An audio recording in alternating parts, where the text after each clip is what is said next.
Hello and welcome to the Clock and Talk, an Arsenal podcast, and we're covering, for fuck's sake. Good job me and Schwinn are a lot more prepared than you, because if we came on and went, we didn't watch the game either, we was on the piss, it'd be a pretty shit podcast. Well, Mesut Özil is the best number 10 in the Premier League. Yeah, that all looks good on paper, but there's never been a football match played on paper, so it's not really worth much. I'm going to make a bold prediction that Jack Wilshere will sign for West Ham United. It's time to start watching football with your eyes. I think people listen to what the commentator's saying and have that as their own opinion, but if you watch what's going on, you'll see things a lot clearer.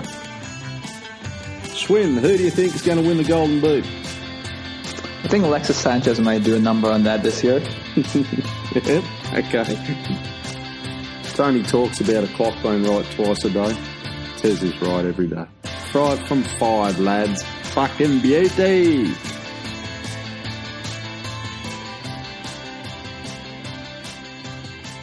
Hello and welcome to the Clock and Talk. Thank you for listening. Thank you for downloading. You can follow us at clockand_talk on Twitter. You can find us on YouTube and Facebook. I'm your host, Tez, and each and every week I'm joined by Tony and Schwinn. How are we, Tony? Yeah, I'm good, thanks. Bit of a spoiler, but after last night's result, I'm pretty happy. I doubt it's spoiling it for too many listeners. If it is, watch the game. But yeah, I'm good. All good. And you, Schwinn, how are you, buddy? Doing very well. Very good day at the office. Absolutely chuffed with the result and the performance. So let's get into it. Just before we do get into it, how many times have you watched the highlights and watched the game back over? Because I can imagine you'd be having a good old fucking wank over Özil. Oh yeah, I think I just climaxed for the 5th time in the last 12 hours. And I've probably seen the highlights at least 10 times at this point. I mean, it's just, we'll get into it at some point for sure. But yeah, it's been a very, very good 24 hours, hasn't it? It has been. Okay, before we do get into it, though, I had the privilege of putting together an interview with John Cross from the Daily Mirror, football chief writer there. So we'll go into that. That'll be about 20 minutes long, and then we'll come back and do the Leicester game.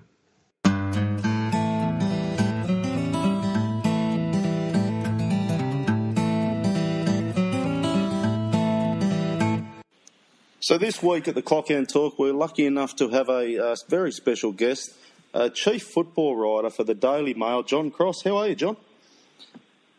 Yeah, very good, thank you. That's the way, and welcome to the Clock and Talk, and thank you for taking your time out of your busy schedule today to join us too, mate. Mate, I just wanted to touch on a couple of things. So, how did you actually become a football writer? Well, I've been at the Daily Mirror now for the best part of 20 years, and basically, I guess I always wanted to be a footballer first and foremost when I was growing up as a kid, and then basically, I guess the next best thing was writing about it when I wasn't good enough, and then basically.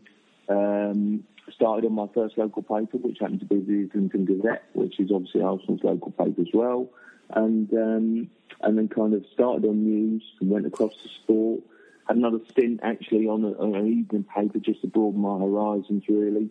And then a little while as a freelance, and then sort of with a few stories got on the Daily Mirror. So. Journalism, it's changed over the years, obviously, since you've started, and with social media around journalism, what's changed bringing social media into it in this day and age? Well, it has really, and I think sometimes people think that, old school journalists, I guess I'm one of them, view it as a negative. I don't really. I think it's something that's just broadened the horizons. It's definitely a different, it's a completely new medium from when I started. Which when I started, it wasn't, I was just sort of kind of almost filing on sort of typewriters on sort of hard copy, typing away, and then from there. I guess social media really has probably kicked into life in the last sort of 10 years, isn't it, really? And particularly sort of kind of Twitter and then Instagram. I think there's more kind of obviously online content now. A lot of people, looking at online rather than traditional newspapers. So, the world is changing. I quite like the interaction.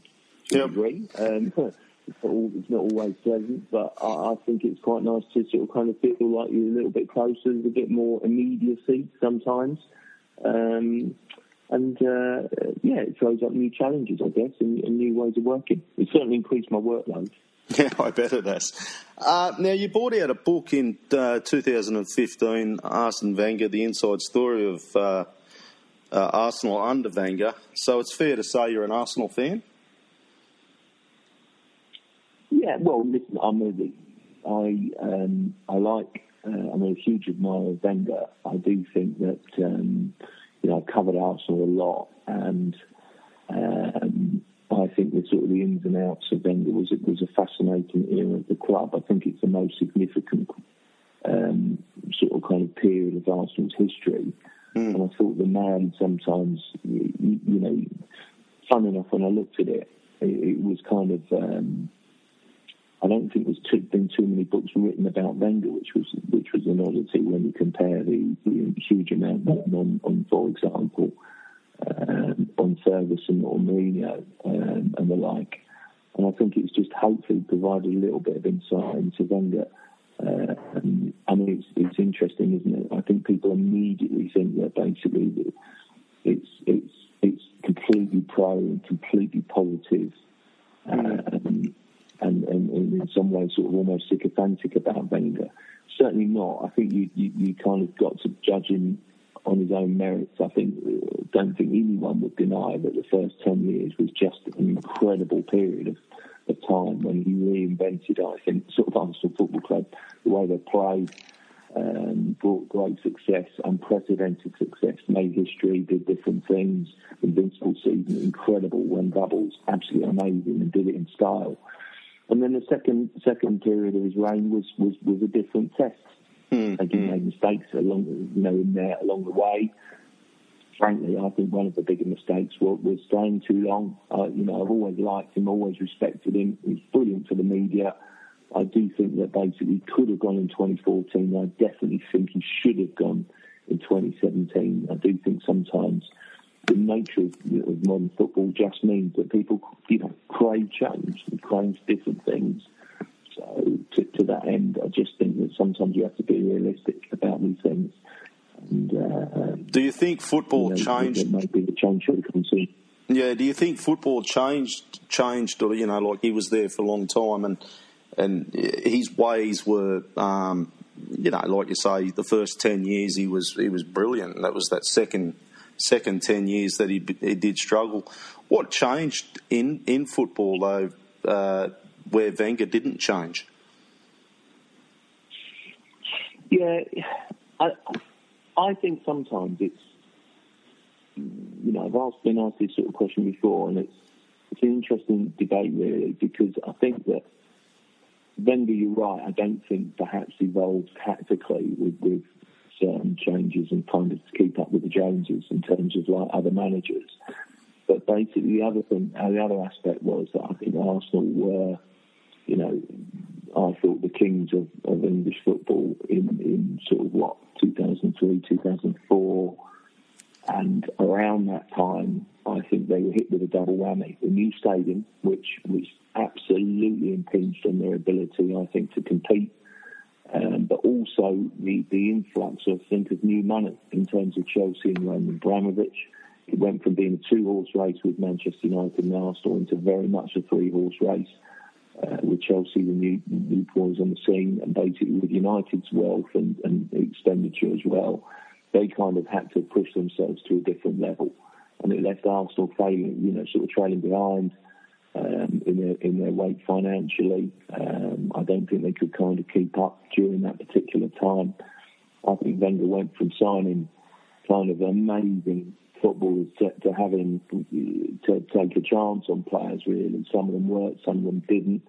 And, they came close, of course, to winning the title, after Chelsea's emergence. I think 2008 was a great opportunity. You might remember they were sort of leading the way at the turn of the year. If they'd have a little bit more luck, who knows? And they might have done it. But from there, it was a steady decline in title terms. And I just don't think that they were able to keep up financially. And I think Wenger, obviously, will get a large slice of the blame for some of the players that he signed. But he kind of went from signing, I don't know, from Robert Perez, for example, and Sylvan Wiltord or someone like that who'd add to a title-winning squad, to taking a punt on Gervinho, who was very, very mixed. Yeah, And unfortunately, Arsenal just was shopping in a different market and just couldn't keep up. I think the miracle of Wenger was that he kept him in the top four for so long, kept him competitive for so long. I just think that basically, for his own sanity, he might have gone sooner, really, because I think increasingly Arsenal fans just wanted a change, and I can understand why. Mm-hmm. No, totally. You've been pretty close to Arsenal over the years, and whether it be Wenger or people from inside the club. Now, how often do you get fed stories from the club agents or players, and do you find it difficult to write or tweet about it, knowing that it may be inaccurate? So, you type of hear a rumour about a transfer or something along the lines, and then it's not going to happen, but they've asked you to tweet it out or write a story on it. Do you ever get that in journalism? No, I don't personally. No. To be honest, I mean, listen, as journalists, you hear things, things, and sometimes you get caught cold on it. Yeah. But I wouldn't say I've tweeted or written something that I absolutely know is completely wrong. Just to do someone a favour, really. Sometimes you're relying on someone being told, what's right themselves, sort of thing, really. But some people, you get a lot of instant feedback on kind of social media, don't you? And kind of, it's sort of kind of picked up, and people, sometimes if you get a story wrong or it goes in a different direction, then basically people sometimes don't want to hear that. You'll get a backlash even when the story's right. And if it's not a popular story, then basically, sort of kind of there you go. It's just one of those things that basically, obviously, fans will always look for a positive story, saying a new signing or something like that. I mean, I think there's a sort of a perception, I think, on social media and on different fans that basically, we do a lot of bidding for the club sometimes, sort of the ones that are basically sort of the journalists that get on better with the club or whatever. It just doesn't really work like that. It's like we don't put up a story saying, they'll spend so much in the market or whatever just to appease fans. Yeah. The reality is that sometimes these sort of inquest pieces crop up, and sometimes you'll be ringing people for the information rather than them coming to you to try and sort of quell the storm, because you've kind of got to sort of do some sort of inquest piece after the last defeat or the last disaster or whatever it might be. And so these things happen. I mean, it's like a few weeks ago, did a story on Aaron Ramsey. And the first instinct, a lot of people, when you see replies on social media, is they just don't want to believe it. Yeah. Basically, that that Ramsey could be going or something's changed, and they're just a bit in denial. And you find that sometimes, basically, if you write a story that's popular, it's hard to hear the negative. Yeah, right. Story that doesn't go down well, you're the enemy of the world, sort of thing.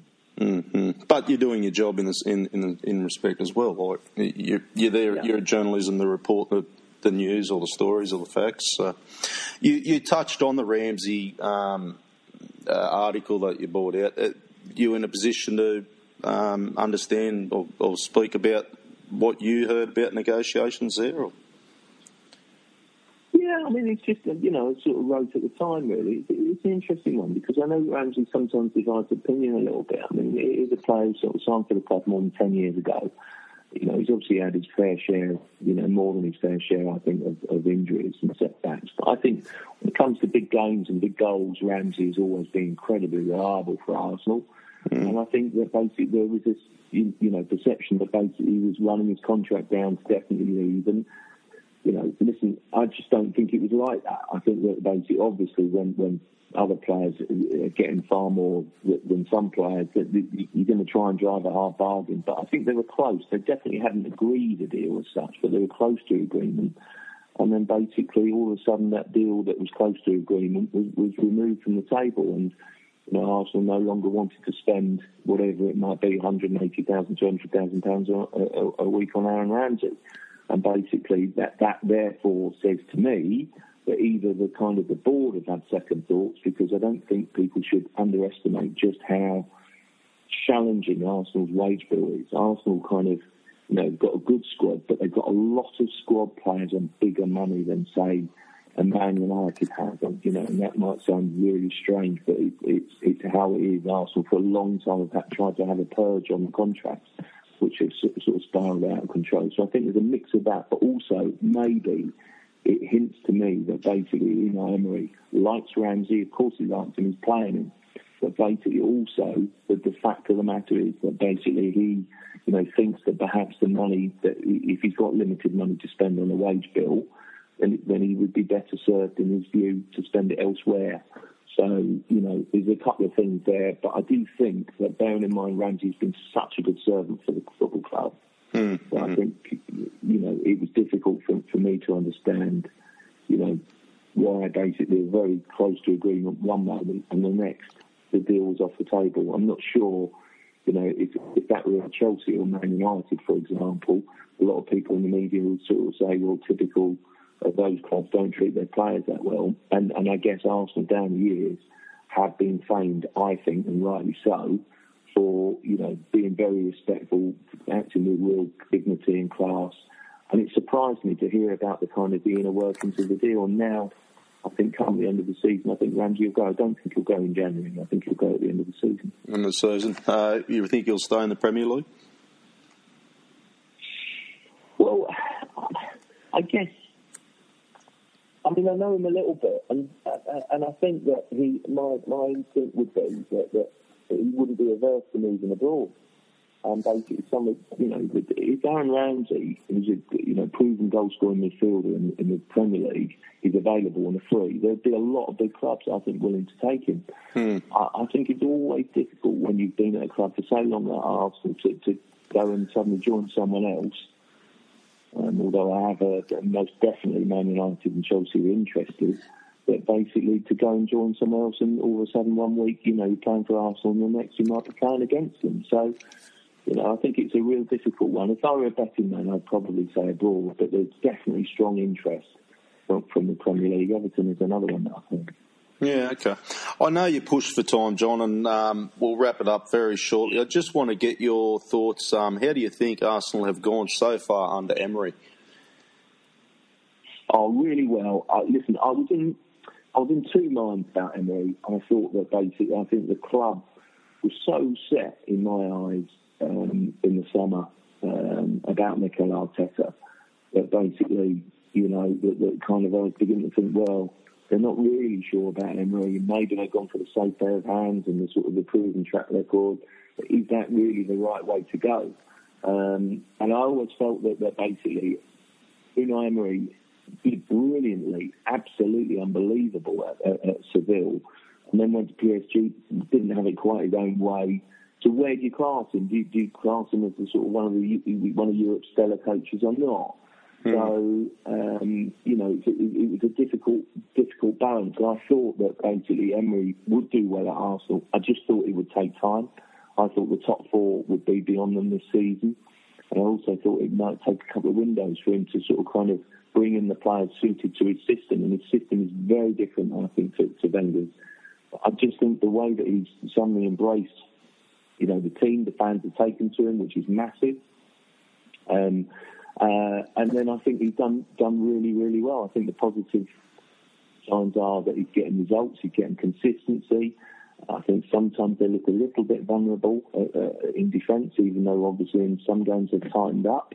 I think it will take time to do that. It will take time also to shape the squad and the balance of the team. But the way he's done it, I think so far has been remarkable.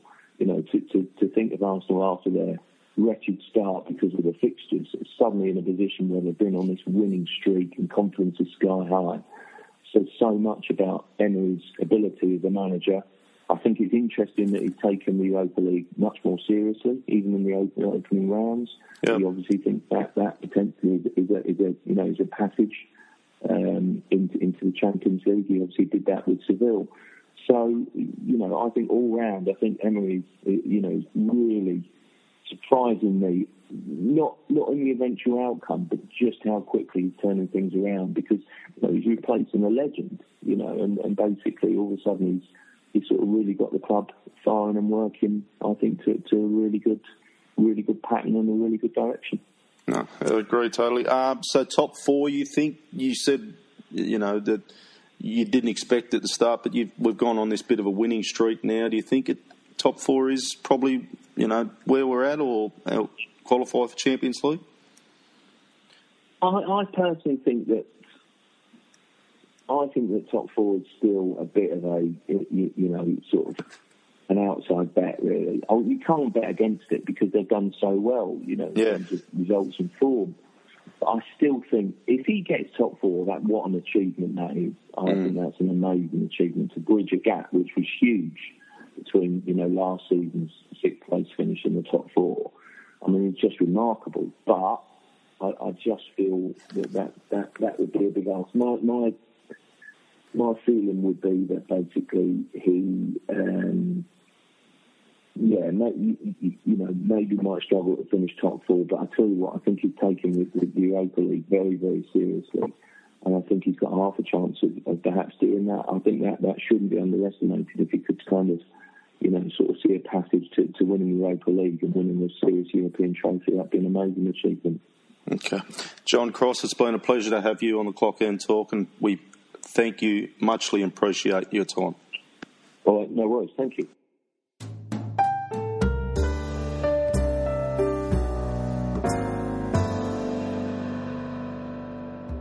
So what do you think of that one, Tony? Enjoy that interview, mate? Yeah, I mean, John Cross gets a lot of negative negative views from Arsenal Twitter. And I think sometimes it's nice to speak to the man behind the tweets, and you get, obviously you can say a lot more in a 20-minute interview than you can in a 240-character tweet or however many characters Twitter allows you. So it is good to go deeper into their opinion and see that he came across really well. He was a nice guy. So hopefully it gets people to see the man behind the tweets, and hopefully some of the negative press he gets dies down a little bit, because we can only judge from what we've spoke to, and he's been really nice and really accommodating. Yeah, no, I enjoyed the chat with him. It was a good insight too, and he's got a book out. I haven't got it on me at the moment. It was a book that he wrote back in 2015. So I did see it on the Amazon site.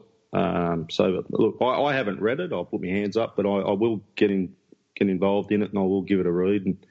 And because he has some good insights. Schwinn, you enjoyed that interview, mate? I did, yes. I mean, as Tony said, we have about 7,000 followers on our account, and we bear the brunt of a lot of opinion that we put out here.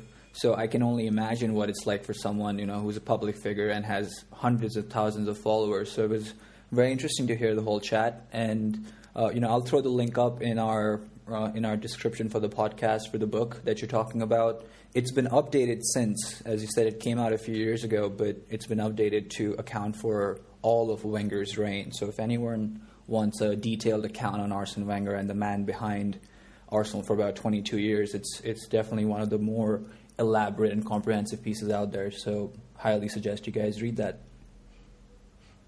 And, once again, I will thank John Cross for his time on the Clock End Talk.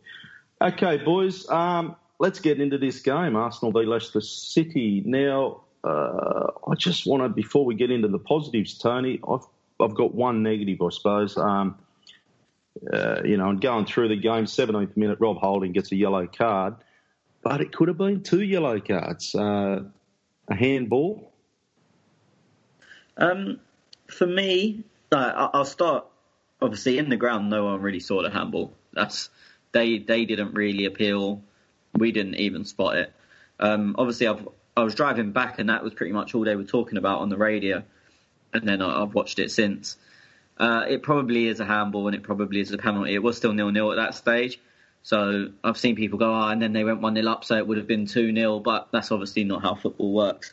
In terms of a second yellow card, when I was driving back last night, they had a former ref, Dermot Gallagher, on the radio. And he was saying that he thought it was a penalty, but it would never have been, or under if the ref made the correct decision, it's never a second yellow card because he's not denied anything from happening. As in, if he didn't handball it, it's not as if they were through on goal or whatnot. So he did say it was a penalty. I know there's a lot of people that think Ndidi went to head the ball and headed Holding's arm into it, making it not handball.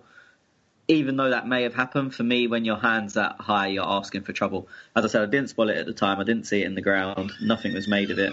But for me, it probably should have been a penalty, but not a second yellow. Yep, okay. Schwinn, it was a real worry because they got that first goal, and it was an own goal to Bellerin in the end. But going up 1-0 on 31st minute, Leicester City, and I was starting to get a bit worried. Yeah, I mean, an unfortunate instance there where Bellerin just got a deflection on the ball and Leno was just left in no man's land at that point. Was it deserved? Perhaps. I mean, I thought the first 15-20 minutes, Leicester were very dominant in terms of blocking us out. I thought they managed to crowd active spaces very well. And, when we were switching play from side to side, we as a team were not shuffling across quickly enough, and we lacked some of that energy in midfield. And Leicester, to their credit, benefited from that, and they did well to do that. So it was a bit scary at that point that when are we going to get started with the game, because it seemed like we took our own sweet time. Maybe it was because the international breaks sort of slowed us down, and we have been a bit passive in first halves up until this point in the season. So I was optimistic, but if we had conceded another goal, then maybe the pessimism would have started to set in. Yeah, and then Tony, going in the half time, it's always good to get one back, and we did that. I'll let Schwinn talk about the Özil, his influence on the field yesterday, because that was amazing.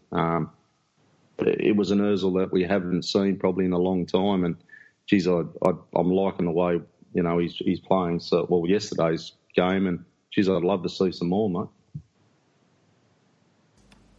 Yeah, I mean, the finish is unbelievable. Again, listening to the radio coming back last night, and people were ringing in and saying how great Özil was, and the pundit, who's a ex-Chelsea player and Chelsea fan, I think he played for Tottenham as well, was saying, but he had a great 45 minutes against Leicester, whoop-de-doo. And it's not a great 45 minutes. Even at 1-0 down, he looked like our only player that was going to do anything. Take out the goal. Obviously, the goal comes in the first half anyway, so saying a 45 minutes is ridiculous. But he looked like he was our only player that was going to do anything. The amount of times he broke lines with little body feints and movements, didn't have too much running ahead of him early on, and that looked like the problem. But yeah, I mean, it was just a joke of a performance. I don't know if you've seen, because you'd have been asleep. I tweeted after the game, on a normal day, Iwobi would be man in the match. I thought he had a very good game, but that performance from Özil wasn't a normal performance. And someone replied and said, it's very easy to say if the man of the match didn't get it, then the second man in the match would have got it.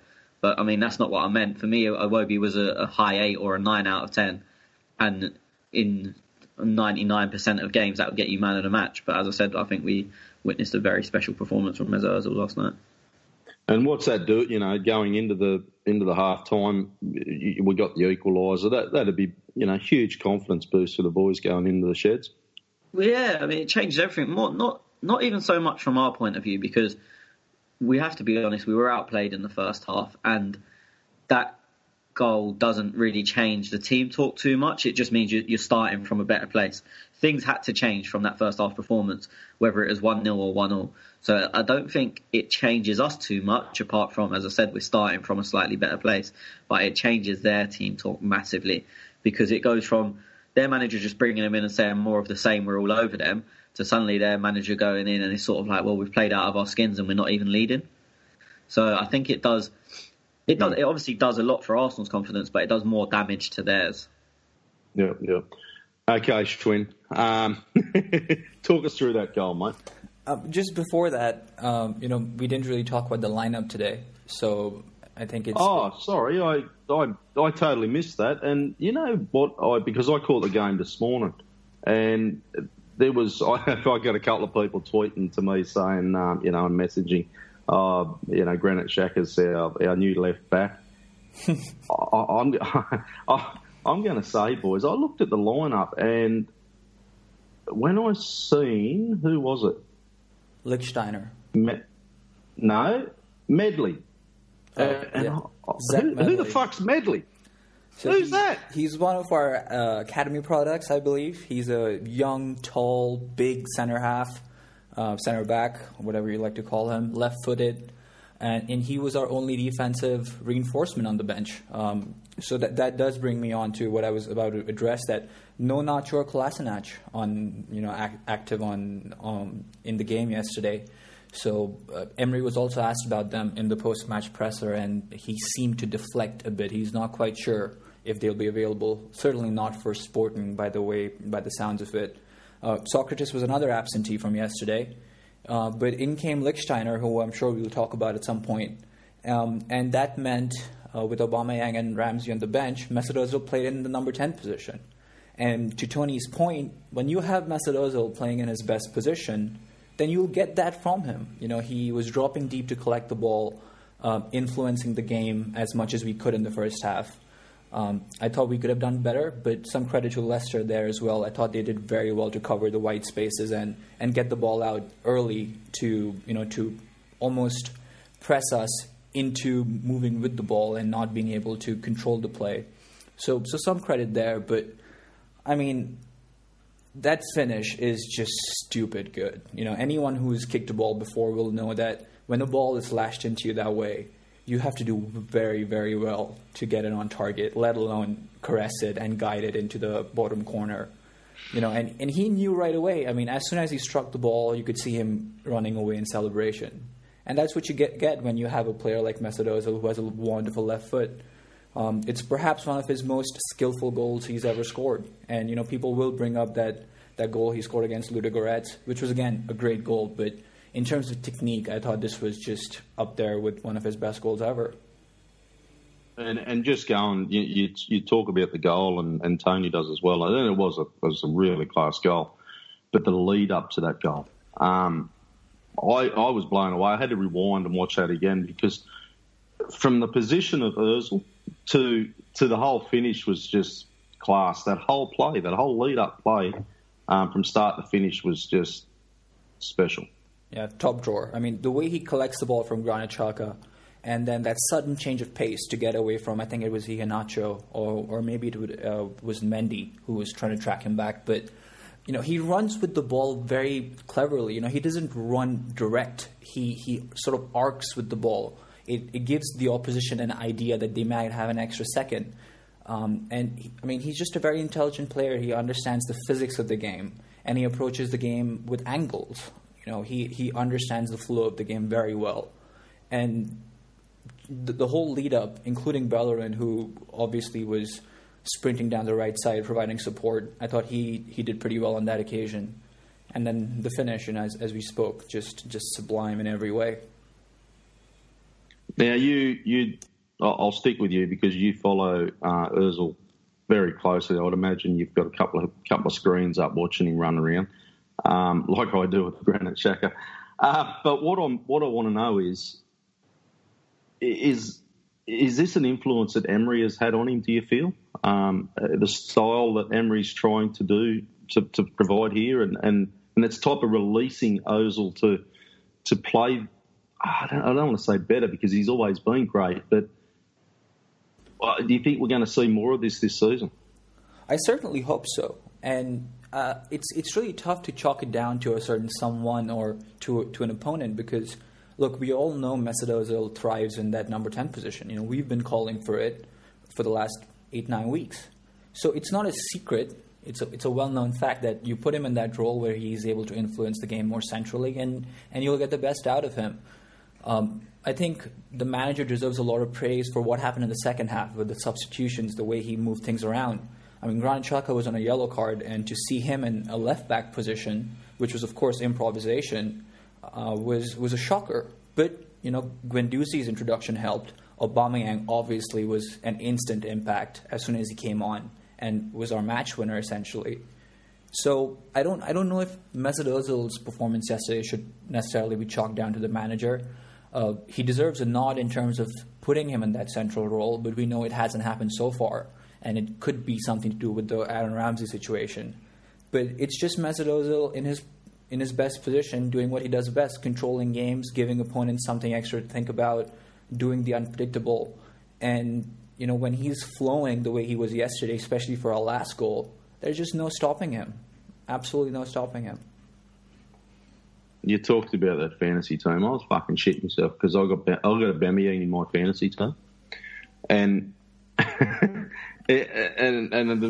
sorry, not fantasy team. You talk about Aubameyang, and I thought, fuck, he's not starting. There goes my fantasy team. It's up to shit. But then he gets the 2 goals, and I'm like, fuck, that's good. But anyway, Tony, I want to go back to you because I didn't get your thoughts on the lineup, and I apologise for that. Schwinn touched on it. You were a bit surprised with the bench as well?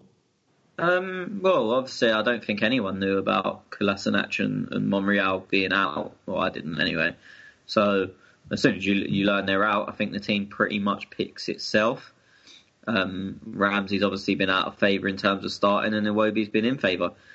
When we were talking during the international break, and you asked what do we expect to see, and I said I can't see him starting Aubameyang and Lacazette up front regularly, and he didn't. So I don't think the lineup was at all surprising, to be honest. Iwobi's in there on merit. The only potential I would have seen different is maybe Özil, Ramsey at 10, but not a huge surprise. As obviously Ramsey didn't start against Fulham either. Mm-hmm. You seen much of this Zach Medley? Not a thing. So you were shocked like me? Well, I mean, it was just a case of plucking someone that was defensive-minded and putting him on the bench out of the youth team, because you look, as I said, we've got Kolasinac and Monreal out. We had Socrates and Mavropanos out. So you've got 4 first-team defenders out. Maitland-Niles obviously isn't ready to be back involved yet. He's only just come back into training. I know he's a midfielder, but you could put him at either fullback. So you've got 5 players that can play in defensive positions all out. And even if you look at the bench, we had the keeper, Medley as a defender, and then everyone else was more sort of not attack-minded, but at least a midfielder. I mean, I know some midfielders can play centre-back, but Guendouzi isn't one of them. So you end up with Guendouzi, Welbeck, Aubameyang, all on the bench, Ramsey as well. So there's no defensive-minded players there. So they just had to pluck someone from somewhere. We'll stick with this for a minute. So Lichtsteiner, he obviously went in the left-back role. I was surprised that he come off in the 61st minute. But thinking of the team as a whole, and I know Granit Xhaka went back there, but do you think... look, he did pretty well, but when you've seen Lichtsteiner go off, were you guys at the ground thinking who's going to play left-back? Well, it was strange. I mean, the first thing, and I've got to give credit to Emery here, it was blindingly obvious that Lichtsteiner wasn't working at left-back, because every time we got it out there, he had to come back. He has to cut back on his right foot, because he's naturally right-footed. So it was slowing down all the players, making us very lopsided because we couldn't attack down the left. So that we could see it was a huge problem, but there didn't look like there was an alternative. We saw, obviously, I'm sitting behind the dugout, so I can see 2 minutes before the players come on who's coming on, because they obviously run back and get changed and whatnot. So we've seen Aubameyang and Guendouzi run back to the dugout and get changed. And it was Mickey was obvious, so everyone was like, okay, Mkhitaryan's one. And the vast majority of people thought Xhaka was going to be the other, not because he was having an awful game, but he was on a booking against a very quick Leicester side. And against quick teams, if you make a foul, they always look worse because the team's usually breaking or the player's moving at speed. So a little ankle tap at speed is a lot worse than a little ankle tap at when someone's stationary. So we all assumed it was going to be 2 like-for-like subs. And then when we saw Lichtsteiner go up, I mean, to be fair, Xhaka had already moved over to the left-back position by the time the board went up. But again, we all thought he was walking over to come off. It was a bit of surprise. It showed balls of steel from Emery because, look, Granit's not the quickest. He was on a booking. We know he loves a tackle. So to put him out there was a surprise. I thought Leicester played it a bit stupidly. They instantly made a change and bring all Brighton on, so a natural right winger against him, which I thought was quite clever. But then they didn't utilise him at all. They didn't give him the ball at any time. And then about 5 minutes after that, they made another change and bring on Gazal. I think that's how you say it. And while he's a winger, he's not the type that's going to run you on the outside and make you tackles. He's more close control. And when you foul them type of players, it doesn't look as bad. Not that Xhaka did, but I thought, personally, if I was Puel, I would have told Vardy to go right wing for 10 minutes and said, I don't really care what you do, just run at him. Every time, I don't care if you lose it, because if you run at Xhaka for 10 minutes and you got the pace of Vardy, he's going to be in trouble. So I think Leicester played it a bit stupidly, but as I said, fair play to Emery, because it was a bit of a shit or bust substitution, and he's gone to win the game, and fortune favoured the brave. Mm-hmm. No, very ballsy move, I thought, but what else could you do? Some say Torreira may have went there. I don't know. No, I mean, the thing is that the Lichtsteiner change didn't have to be made, as in it wasn't essential. It was clear that we had a weakness there, but it wasn't something that was going to cost us the game, because defensively he wasn't troubled at all. So it's one of them. He could have quite easily stuck with that and just tried to carry on and win the game with the changes, as I said, bringing Aubameyang on, but he's completely changed the shape of the game and actually made us a lot more balanced by having someone left-footed at left-back. Mm-hmm. So this Aubameyang, he's the super sub, obviously. He comes on the 61st minute and he puts one in the back of the net in the 63rd minute. That was a start up there on the 63rd. That was another Özil through ball to Bellerin, Tony. And then Bellerin got the assist, wasn't it? Yeah, I mean, but the Özil ball is an absolute joke. It is. You don't see passes like that often. I know people are going to think we're going over the top, but passes like that are a defence split. And I actually saw Bellerin set off, and I shouted, Bellerin's on. But in the crowd, sometimes you see things, and you can see the players running, and Hector made a brilliant run, but you don't ever actually think the ball's going to be able to get to them. So I've seen Hector set off, and I knew that if the ball goes through, that splits them apart, but I didn't really think it was on. And the ball is weighted perfectly. It takes out 5 defenders, I think it is. And Hector's been composed enough to just roll it across the Aubameyang tapping. But again, it's what I always say about Aubameyang. You don't really, I know he'd only just come on, but you don't really expect him to be too involved in the games. But you know when the ball's in the 6-yard box, he's sure as hell going to be there. Mm-hmm. Yeah, he's good at that, isn't he? Like, he just knows how to be there, I suppose. Yeah, he scored 2 goals yesterday from a grand total of 10 yards. And you might go, look, someone trying to detract from Aubameyang is going to say, he scored tap-ins. But someone's got to score him. And he's very good at it. As I said, right place, right time. His timing of his runs are very good. He seems to go unnoticed at times, which, when you're a marked man like he is, as in people know he's a goal scorer, to get into them areas unnoticed is a feat in itself, because everyone's worried about where he is, but somehow he still ends up on his own. So that's credit to his movement and the runs he does make. Mm-hmm. Then Schwinn, Aubameyang gets his second in the 66th minute and assisted by your man again, mate. Again, just a sublime piece of football, from our half to their goal, essentially. It helped having a left-footed player in the left-back position, I think.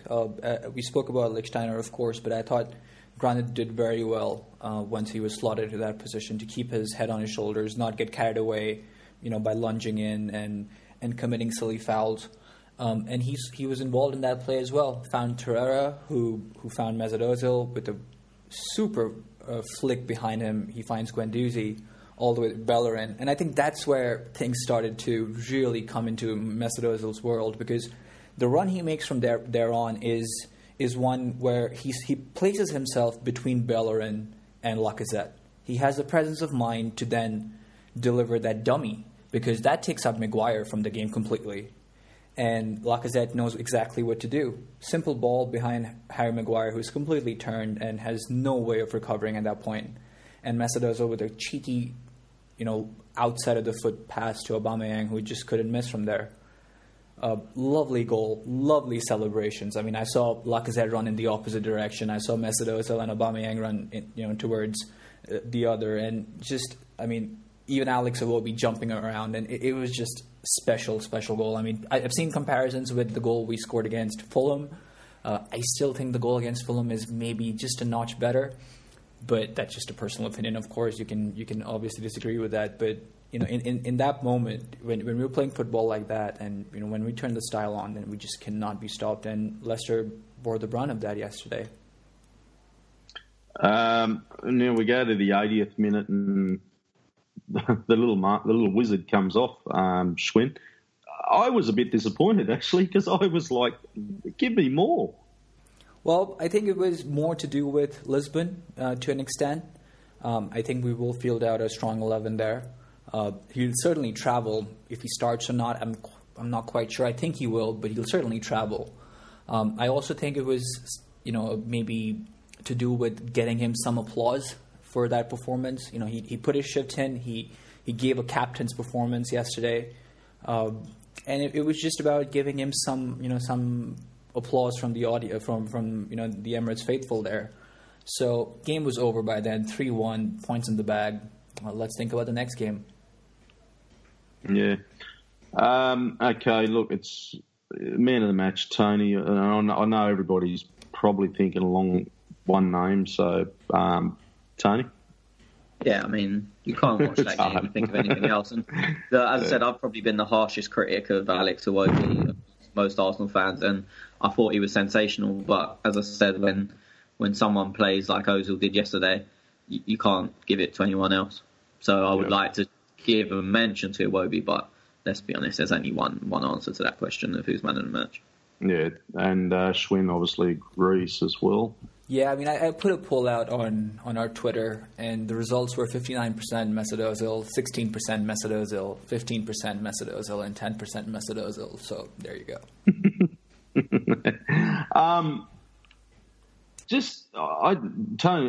Tony, you might know, because I've seen it on our Facebook page, and I wasn't sure if somebody was taking the piss.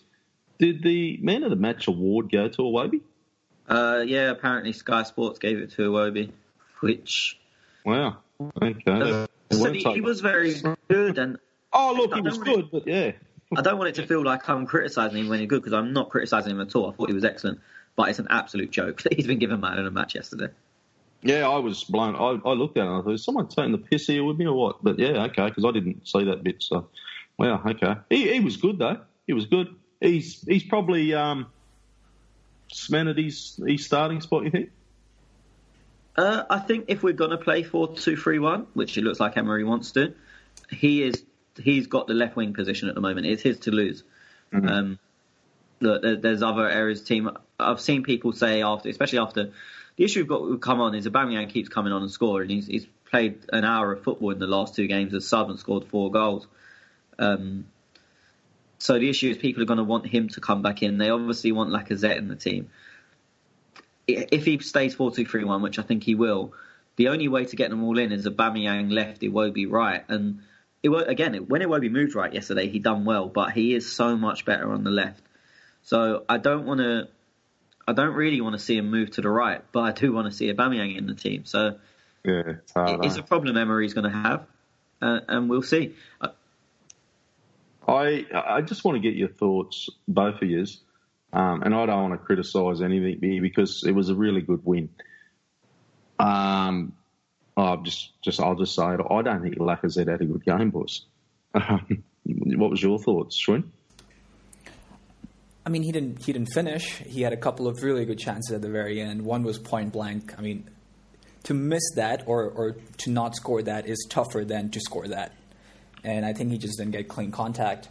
Of course, this was when Mesut Özil slotted him in with really good footwork by Iwobi, in the build-up to that. And the second one came from the right, where Iwobi again found Lacazette, and Lacazette just didn't hit it quite well.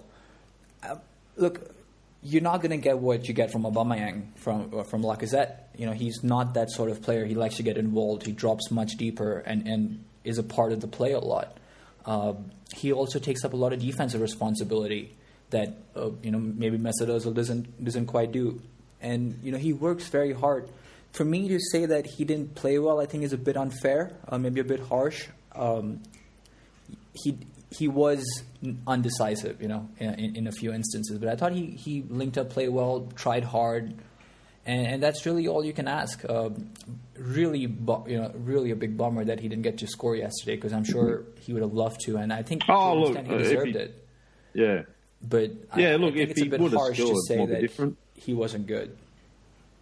I just, and you touched on his shots and things, and I'll get Tony's opinion as well. It's his positioning that I don't like. I just felt if Aubameyang was up front, he manages to get into positions and scoring positions where Lacazette's runs and his positionings aren't what I want to see. And look, who am I? I'm only sitting here on a podcast talking my opinion, but it just, I don't know whether that played a part in him not scoring as well. So anyway, I'll go to you, Tony. Your thoughts on Lacazette yesterday? I thought it's a difficult one because everyone knows I've had my problems with Lacazette in terms of, as you said, the positioning and the positions he takes up. See, the first half I thought he actually linked up quite well. He just wasn't a goal threat. And the second half he starts looking like a goal threat, but he still misses too many chances. People go on about him as this lethal finisher, and he really isn't. I'm not saying he's a terrible finisher, but he's not a one chance, one goal kind of man. I still think, and again I've said this for a while, that he needs someone to do his running for him. As in, when he goes wide, he needs someone to cover him in the middle. And you look, every goal he scored this season has been when either Danny Welbeck or Aubameyang's on the pitch with him. He also, yesterday, didn't have a chance at all. Aubameyang comes on, and he has his 2 chances. For me, he tries to do too much, and when he's up front on his own, too much is probably unfair because he does a good job for the team. So I'll put that in a positive spin. He tries to do too much for the team, and when he's up front on his own, that means there's no one there to score the goals.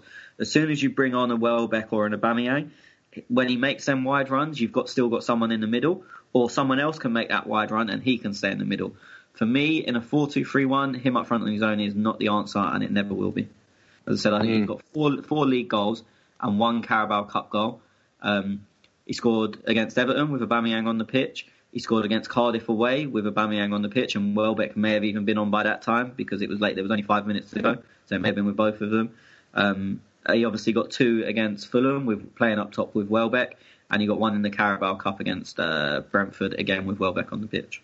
Mm-hmm. And you actually put that in, well, where you say he does too much on the pitch, because I'd actually, I agree with you totally there. I'd like to see how many kilometres he does per game, because he does seem to drop back deep, and there isn't nobody up front. Where I almost want him to stay up front and look for the runs, because we've got the midfields, we've got everything else is set for him to score.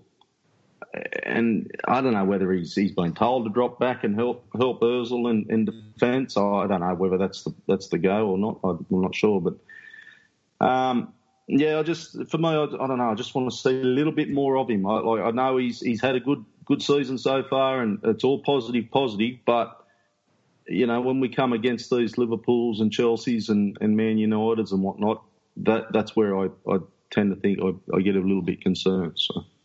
Yeah, so for me, to be fair, Aubameyang, neither him or Aubameyang can do the job of the nine role on their own, because Aubameyang doesn't want to get involved in the link-up. He has absolutely no interest in it. So it's almost like playing with 10 men unless the ball's in the area. And Lacazette's the opposite. He does all the link-up, but then he isn't there when the ball's in the area. So between them, there's a perfect player, but I don't think either of them are equipped to play that 9 role. And I stand by what I said earlier in the season, that if it was only to be one of them, I would choose Aubameyang, because yes, he's not going to be involved in the build-up, and Lacazette does that excellently, but when the ball goes wide and someone's zipping it into the cross, be it Bellerin, Iwobi, Monreal, Aubameyang's going to be in and around there, whereas Lacazette tends not to be. Yeah, and before we get criticised, we're just picking out a couple of negatives in a very positive game. I don't want to take away the positive from this game, but I've just got to have a look at a few players as well. So. For me, it's a learning that, like, you can see how Lacazette came to life when Aubameyang's on the pitch, and as I said, you look at all these previous goals, and it has been when someone's playing up with him. So I think it's not so much a criticism, but something to learn that maybe he nor Aubameyang can do the role up top on their own, and they need someone to share the workload with them. Mm-hmm. Okay, boys. Anything else to add on to this game, Schwinn, before we move on? I do wonder if we have a question about Lichtsteiner in there somewhere. I mean, we spoke about him briefly, but, there's a lot that was wrong with not just the way he played, but the way we played around him. So I'm just cycling through some questions here just to make sure, if we got something there, then we can just postpone this discussion. Yeah, just quickly, I'll just add my 2 cents while you're having a look. I don't think Lichtsteiner did anything too bad yesterday. He's playing out of position. He's not a left back, so he done the job that was needed. And look, it was a weakness, but we haven't got a left back, so it makes it very hard when we've got a couple of injuries. Who else do you throw there? No, that's absolutely true, and that's why. I mean, I don't have a problem with the way he comes in and does a job. Particularly yesterday, and that's why I said the way we played around him was a bit of a disappointment. And we do have a question on it, so we can of course get into specifics later. I don't want to say he disappointed me, but the way we played with him and the team disappointed me. We might as well talk about it now. This is a question from Joe, who is at iFever, and he says, "Am I the only one who feels disappointed by Lichtsteiner? I thought that he would be a good test for Bellerin, but from his performance, he has been quite poor. Still a solid player. I just expected more from him." I think yesterday, when you have someone like Lichtsteiner coming in and doing a job, as you said, Tez, we probably should have relied on him a bit less. I mean, in the first half, the amount of times he was high up the field was very surprising to me. When Nacho Monreal is playing, we have that left-sided bias, right? With Granit Xhaka pulling balls towards Nacho, and then he does some good combination play, and then usually finds himself behind the back four to put a ball in. Yesterday, Lichtsteiner didn't have that in him because, as Tony said, he likes to come back and onto his favorite right foot. If that is the case, we know he's going to struggle with some of his recovery runs if we give away possession. Why were we not more focused on the right side or maybe even centrally? I thought the whole management of that situation was a bit poor, and maybe some of this has to be on Emery, because there were a lot of times when we gave the ball away and our left side was completely exposed. Granit himself is not very quick to recover, and those ended up being fouls that either Lucas Torreira had to give away or Granit gave away on a couple of instances. And one of their goals, their only goal, came from such a free kick when Harry Maguire got that head in. One of their almost goals, I should say. That was a very good save from Leno, by the way. But to give away fouls in those situations when James Maddison has the quality, I thought it was a bit naive almost. And Lichtsteiner did struggle. We know he's up there in age, and we know he can do a job. But when we have that handicap, then I thought there was a bit too much focus on him getting involved in the attack. I agree with you to an extent, but you have a look at when where he came from, Juve in the Serie A, and they don't play like that, like they're trying at the style that Arsenal are playing at the moment. So this is, this is his second game he might have started in the first team. I think there was one other game where he stepped in for Monreal, but he's stepping into the team out of position. So not only has he come into the Premier League, he's playing in a position that he can get the job done, but he's not going to do what a Monreal will do. But that's exactly my point. When we know he's not going to do the job, look, I'm not criticizing him here. I'm criticizing the management around him. You just said it yourself. We know he's not going to do what Monreal does. So how do you solve that? Do you go into the game expecting the same from him, knowing that he's not going to be able to perform at Monreal's level? Or do you try and secure him? Mate, it as you said, it comes back to management. And the problem we've got is we've got Bellerin as a starting right back. We've got Lichtsteiner as a backup right back. We've obviously got Monreal and Kolasinac, but they're injured. So we are covered, but have we got enough depth in the team, I suppose, is the question. Tony, what do you think about this whole thing? Because you were there yesterday and you probably saw his positioning. Tony, you got some thoughts on that? I think it's probably a bit unfair because I know what you mean about targeting the right more, but if he stays back, which is kind of what I feel like you're getting at, then they can lopside their defence. You got to remember they had a back five and two defensive midfielders. If they lopside everyone over onto that left, their left, our right, then it's going to be very, very difficult to get through. So you have to keep him to have that position, that high up position, to keep their defence honest. And then if he's open, you have to give him the ball. It's not like you're playing in the park with 12-year-olds and you've got the kid that's 10 stone overweight and you just don't give him the ball because you know you're going to lose it. He's still a professional footballer and a good pro at that. So I think in terms of keeping them honest and being able to develop your attacks on the right, you still have to keep him high up on the left and you have to play as naturally as you can. I agree that he couldn't go forward, as I said, because he can't beat anyone on the outside. I think he did once in the whole game because he can't use his left foot. Even when he did beat them, he has to turn back inside. But I don't think it would have worked had we kept him back because, as I said, it would have just ended up with maybe them leaving Pereira on Iwobi and maybe a Marty out there, and then everyone else. So their two other centre backs, Chilwell, Mendy, and Ndidi, and arguably Maddison, all dropped in towards the right-hand side of the pitch, and then we'd have no space to work in. So for me, I think just in terms of keeping them honest, he has to take up their positions. Do we know what's up with Monreal and Kolasinac? When's he back? No, I didn't. As I said, I didn't know anything of injuries. I saw pictures of Kolasinac training the other day. So I didn't know anything about it. It was a bigger shock. It's like when I saw the team news. Obviously, you can establish pretty quickly that them two are injured when they're not even on the bench. But I've heard absolutely nothing about it. I haven't seen I know Schwinn said in the presser after they asked him and he kind of dodged the question, but I've not seen that either. So I have absolutely no idea. Okay. You got anything else to add on this game, Tony, before we move on to some questions? No. Let's go. We've covered it all. Okay, righto. So let's get into some questions. Sarvesh, this international break is clearly helping Özil, isn't it? Plus, what are your thoughts on our left-back situation? And can you imagine if Wenger played Xhaka at left back, he would have been abused, but Emery is a tactical genius. Look, we've pretty much covered all that. We've well, just can I just go on one? On one bit there. Look, Xhaka, it worked with Xhaka yesterday. I don't want to see that becoming an option because realistically it's not. It may have worked as a surprise tactic. I mean, I'm not trying to compare Emery to Wenger, but a couple of years ago I was at Old Trafford. We were 1-0 down with about 10 minutes to go. And he brought Oxlade-Chamberlain on at right back. And where United hadn't set up for a winger at right back, Chamberlain skinned their left winger, who was Rashford, whipped the cross in, Giroud scores the equaliser, 1-1, great tactical decision. But it was only because it was a complete surprise.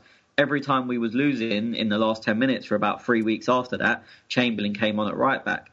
And it didn't work because it was no longer a surprise. And I don't want Emery to fall into that trap of because it's worked once, it becomes a regular option.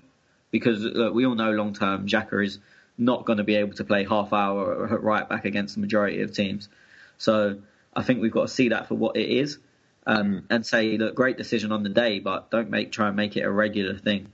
Oh, I don't want it a regular thing. Absolutely no way in the world. Like, a lot of people, I think, are taking the piss and saying, "Oh, fucking Granit is our new left back," and he had a great, what was it, 20 or 30 minutes there. But yeah, he will be tested, and these weaknesses will show very quickly. Yeah, I mean, it's not even saying that. It's just saying, if Wenger done it, he would be a fool or whatever the question said, and because Emery done it, he's a genius. But as I said, Wenger did do it, and people will say, but Chamberlain played at right wing back, but this was 6 months before he'd done that. Chamberlain had only ever been seen as the right of a 4-2-3-1 and a very attacking right winger at that. So, as I said, with these things as one-off works, and Wenger did do things like that, and it can work and it can bite you on the arse. Yesterday it worked, but I don't want to see us every time with half hour to go we're struggling in a game to suddenly see Granit as a auxiliary left back. But as I said, that I think the reason we needed the balance, we didn't have anyone left-footed on that side of the pitch, and Granit happened to be left-footed, so that's what it was. I think even though Ainsley's right-footed, he's quick enough to cover that. So had Ainsley been on the bench, I think Ainsley would have come on at left back, just because that extra yard of pace allows, and that dribbling ability allows him. It's almost like he can use his left foot. But it was what the game needed, and as I said, very fair play to Emery, well done. But just not, it's not a tactically genius move if he keeps doing it week in, week out. Yep, I agree. Savesh also says, also that third goal was pure filth, but what I enjoyed most was that we can see the improvement in playing from the back. We are not losing the ball as much we did before. Leno has been better and expected in both ball playing well as shot-stopping department. Thoughts? I'll go to you, Schwinn. I thought Leno had a good game. Apart from that one instance where I think it was Ndidi who struck the crossbar. I think Leno probably could have done a bit better there. He rushed out of the goal and didn't quite get a punch on the ball, but we were lucky to escape from that. And I think shortly after that we scored. But otherwise, he of course made that save against Maguire, which was key in keeping us in the game. And to his Servacious point about the distribution, he's very level-headed, kicks the ball up high when required, and plays the short pass when it's on. So I do feel a bit more secure with him playing, or a lot more secure actually, with him playing from the back. In terms of shot stopping, I probably would still give the edge to Czech. I think we're probably suffering from short-term memory loss here, where we're not quite thinking how Czech saved our asses in the first few weeks of the season. This is nothing against Leno. It's just I'm trying to be objective here in terms of what we've seen in the first 10 weeks of the Premier League. But we have improved in playing from the back. I think we can. There's still a lot more room to improve, particularly when the opposition is fresh. The first 20-25 minutes, we've been struggling to get the ball out and really get an attack on. And of course, as the game ages on and the opposition gets tired, we will find those spaces. In terms of the foundations, I think they've been set well. Now it's just about drilling them in and making that style our own. And I think that's just a matter of time. I can't remember what the stat was off the top of my head, but before Czech got injured, I think if you have a look, there was he was leading one of the stats. It wasn't clean sheets. It was shots saved. Might have been shot saved or something. It was I just can't remember. But yeah, he was leading it. I think before he got injured. So I think it might have been shots saved. Schwinn. Yeah, which is a plus in Czech's column, but you also have to see that Leno's introduction has almost been parallel with Lucas Torreira's introduction into the starting 11, whereas it was Guendouzi and Granit Xhaka who were starting the majority of the games before that. So Torreira was immense yesterday. The amount of times he gets ahead of the attacker who is receiving the ball and either draws a foul or just steals the ball and gets our attack going is so underrated, and that's exactly what we want from someone like him. And I thought he was very, very good yesterday, and just a shout out to him in this conversation. Savesh goes on, and I'll stick with you for a minute, Schwinn, because I think you wanted to mention something about Bellerin has finally learned to cross the ball, and Iwobi is playing like he's in his prime. JJ. I don't know what he's trying to say. JJ Okocha. Also, did you guys notice that Granit got the armband instead of Ramsey after Özil left? Was that only because Granit was the closest, or was it Ramsey's career over? There's three things there. So touch on the Bellerin, and you can throw to Tony with the Ramsey if you want. For sure, yeah. In terms of Bellerin, I've seen a lot of praise heaped up on him, and he was good yesterday. There's no doubt, giving him credit for the 2 assists, I think, is, I don't want to say unfair, but it's maybe a bit, it's maybe people seeing it from rose-tinted glasses. Both those passes were as easy as it gets. There's no denying that he made a very good run, and Mesut Özil found him for the first one, of course. I will say that Bellerin still needs to up his game. I'm not convinced, especially in the first half. If you see, the amount of times he receives the ball and then just returns it to Mustafi or to Torreira is so frustrating at times when he has the pace and the ability to get out of there. Now, Mkhitaryan yesterday didn't have a good game, but we've seen Mkhitaryan and Bellerin combine well, but I don't really think they even tried to do that yesterday, and that was a disappointment. I want to see more from him. I think there's a lot more he can offer, not just on the break, but even an active build-up. And he has been better yesterday than his previous performances, I think. But there's still a mile to go for him. Where I see from him what I expected to see from him when he got the nod 2-3 years ago. And just quickly before I go to Tony, I just looked up that, it was saves. So to give you an idea, Joe Hart's actually leading it on 40. How long's Czech been out for, boys? 3 games? Three? Half of Watford, Everton. Sorry, half of Watford, Fulham, and yesterday, so 2.5. Okay, so he's got 28 and he's sitting on 9th. So...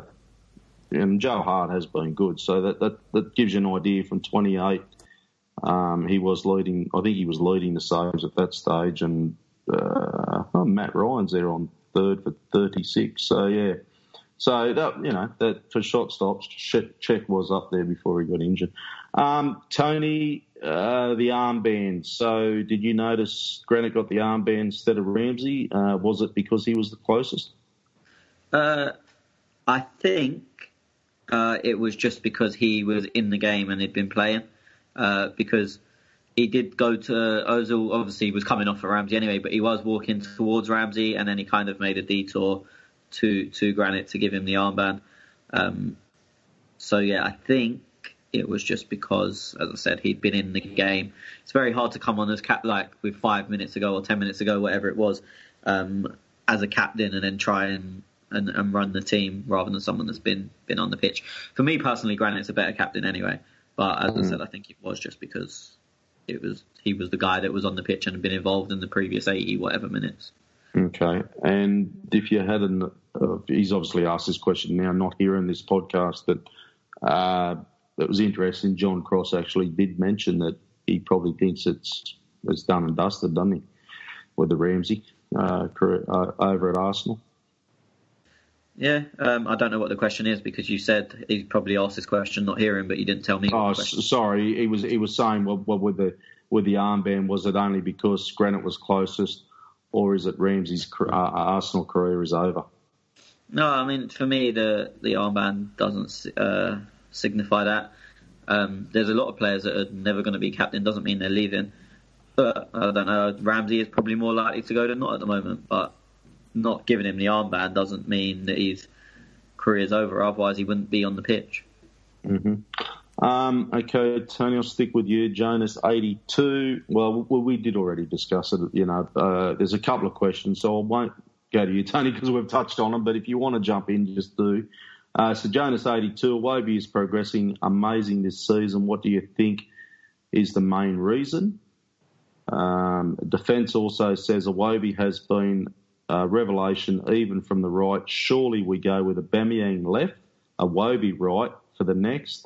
He loves Mickey. And Laka tracked back before him for the first goal, for fuck's sake. Number 2, he says our backline spines seem much more comfy playing out from the back with Leno. Default choice, surely. He goes on, Tony, if you can hang with me. No, actually, just, if you got anything to add on them couple of things. Just for me, Leno is now number 1. Wow, okay. He's light years ahead of Cech in playing out from the back. And I agree with you too. I think Cech is probably a better shot stopper, but there's not enough difference in it compared to the difference in playing out from the back. So I'm just making up numbers here, but say Czech's a 7 at playing out from the back and Leno's a 9, but then the difference in shot stopping is so small. It's like 9 versus 8.5 or whatever. But I just think the difference, for me, it's in Leno's favour. He's also very good at coming off his line. I personally think we started the game too high yesterday, and it showed when Iheanacho got in behind. But when twice, actually, one when Holding blocked it and the second time when Holding got booked. And there was a couple of other times where Leno raced off his line and dealt with the issue. And then we did seem to drop a bit after that. So I think Leno probably offers you more all round. Iwobi, what the difference is, I think it's just confidence. He's always been very strong and he can hold people off, but then he tended to waste the ball before. But now he seems to be making better decisions. Even just playing the simple pass sometimes is the right thing to do. And so he seems to be making the better decisions at the right time. And then when he goes at people, before it was like he'd run at someone and you could see he didn't think he was going to beat them, because he'd get to them and be like, oh shit, he didn't want to lose the ball at all costs. And this was an argument I had with so many people last season, that they would pick up his numbers and go, oh yeah, but he got 94% pass completion. And I was like, yeah, but that's not what you want from a winger. You don't want a winger that doesn't take anyone on, doesn't do anything, but will pass the ball to your centre midfielder every time. I would imagine, I don't know, I haven't looked, that his pass completion yesterday wasn't that high in terms of them like 90 or 85 plus. But he went at people and he didn't care if he loses the ball, because you know if you go at someone at that pace 3 or 4 times, you might lose the ball 2 or 3 times, but that one time you do beat them, you're in on goal. So for me, I think it's just less fear and more confidence.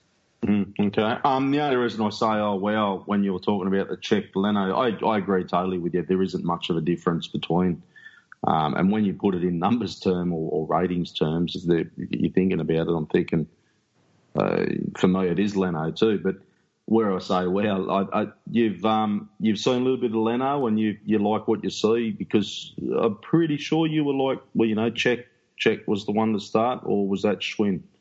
Well, for me, it was always, I mean, I've always said pretty similar. It's what you value. You're playing out from the back, or your keeper being able to make more saves.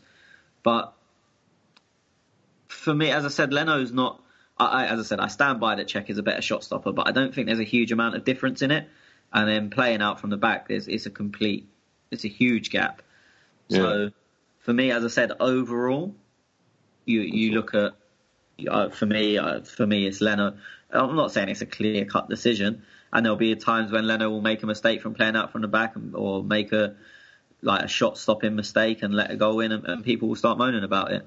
But for me, and I think especially when you start looking long-term, Czech maybe has another year in him after this one. Leno's got another 10 to 15. So for me, if you've got 2 keepers that are of the same level, but one's on the way out and the other one's on the way up, you go with the one on the way up every time. Yep.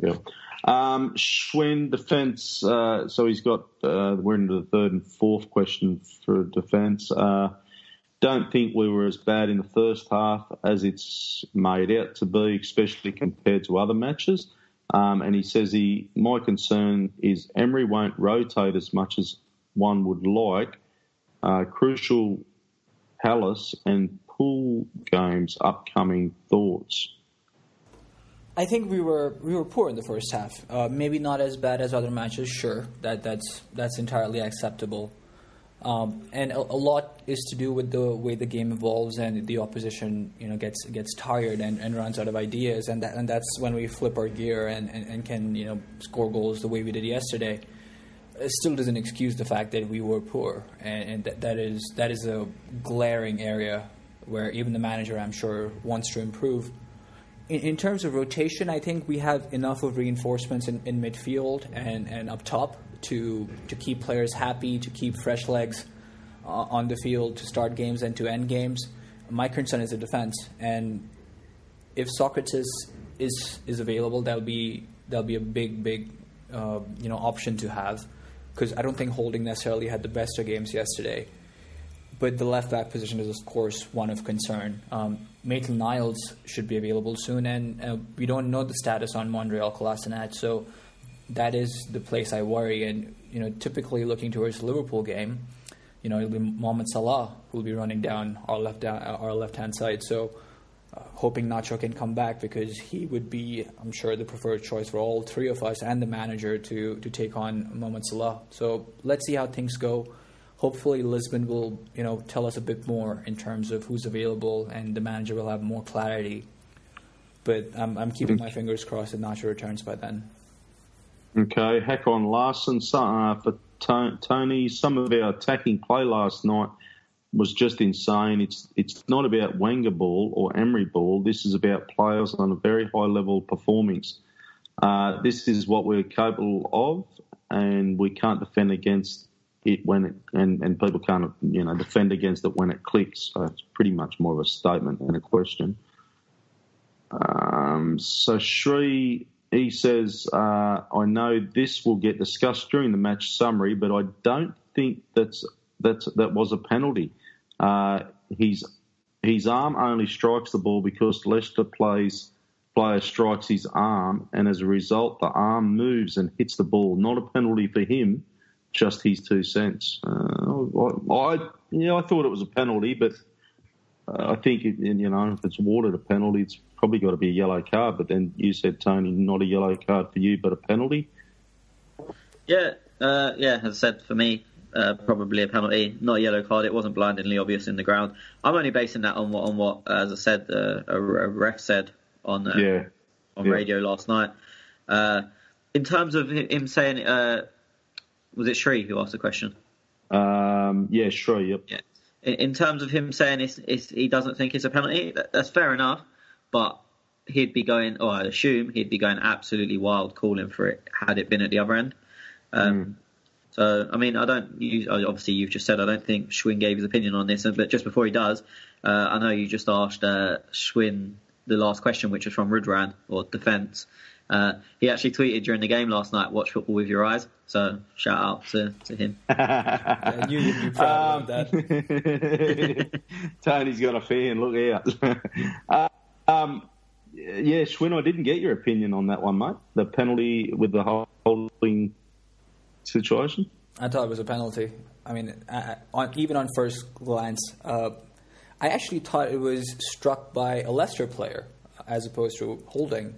So I shouted handball in our favour at that point. But when the replay was shown, I'm surprised we got away with it. I mean, it's one of those where you can see what Shree is saying because there is method to the madness. It wasn't blatant, if you want to put it that way. Yeah. But I've seen those given so many times. I mean, the one that comes to mind right away is, against us when we were playing Chelsea, I think, and Hazard struck the ball, and I think it was Bellerin who was blindsided by it. During the World Cup, many of those were given. So it's really what the ref decides, and it sort of differs referee to referee. I think if a goal scoring opportunity is taken away from you, then you have you have the impetus to ask for it, and I'm just lucky that I just feel lucky that we got away with it because even I think we were 1-0 down at that point, weren't we? I thought we were, but we weren't. No, it was still at 0-0. That's what they kept saying that on the radio. It would have made it 2-0, but when I watched the highlights last night, it was still 0-0. But what Schwinn said, about saying he thought it was their player. A few people behind me thought that, but it was holding an Ndidi, and one is very white and the other one is very black.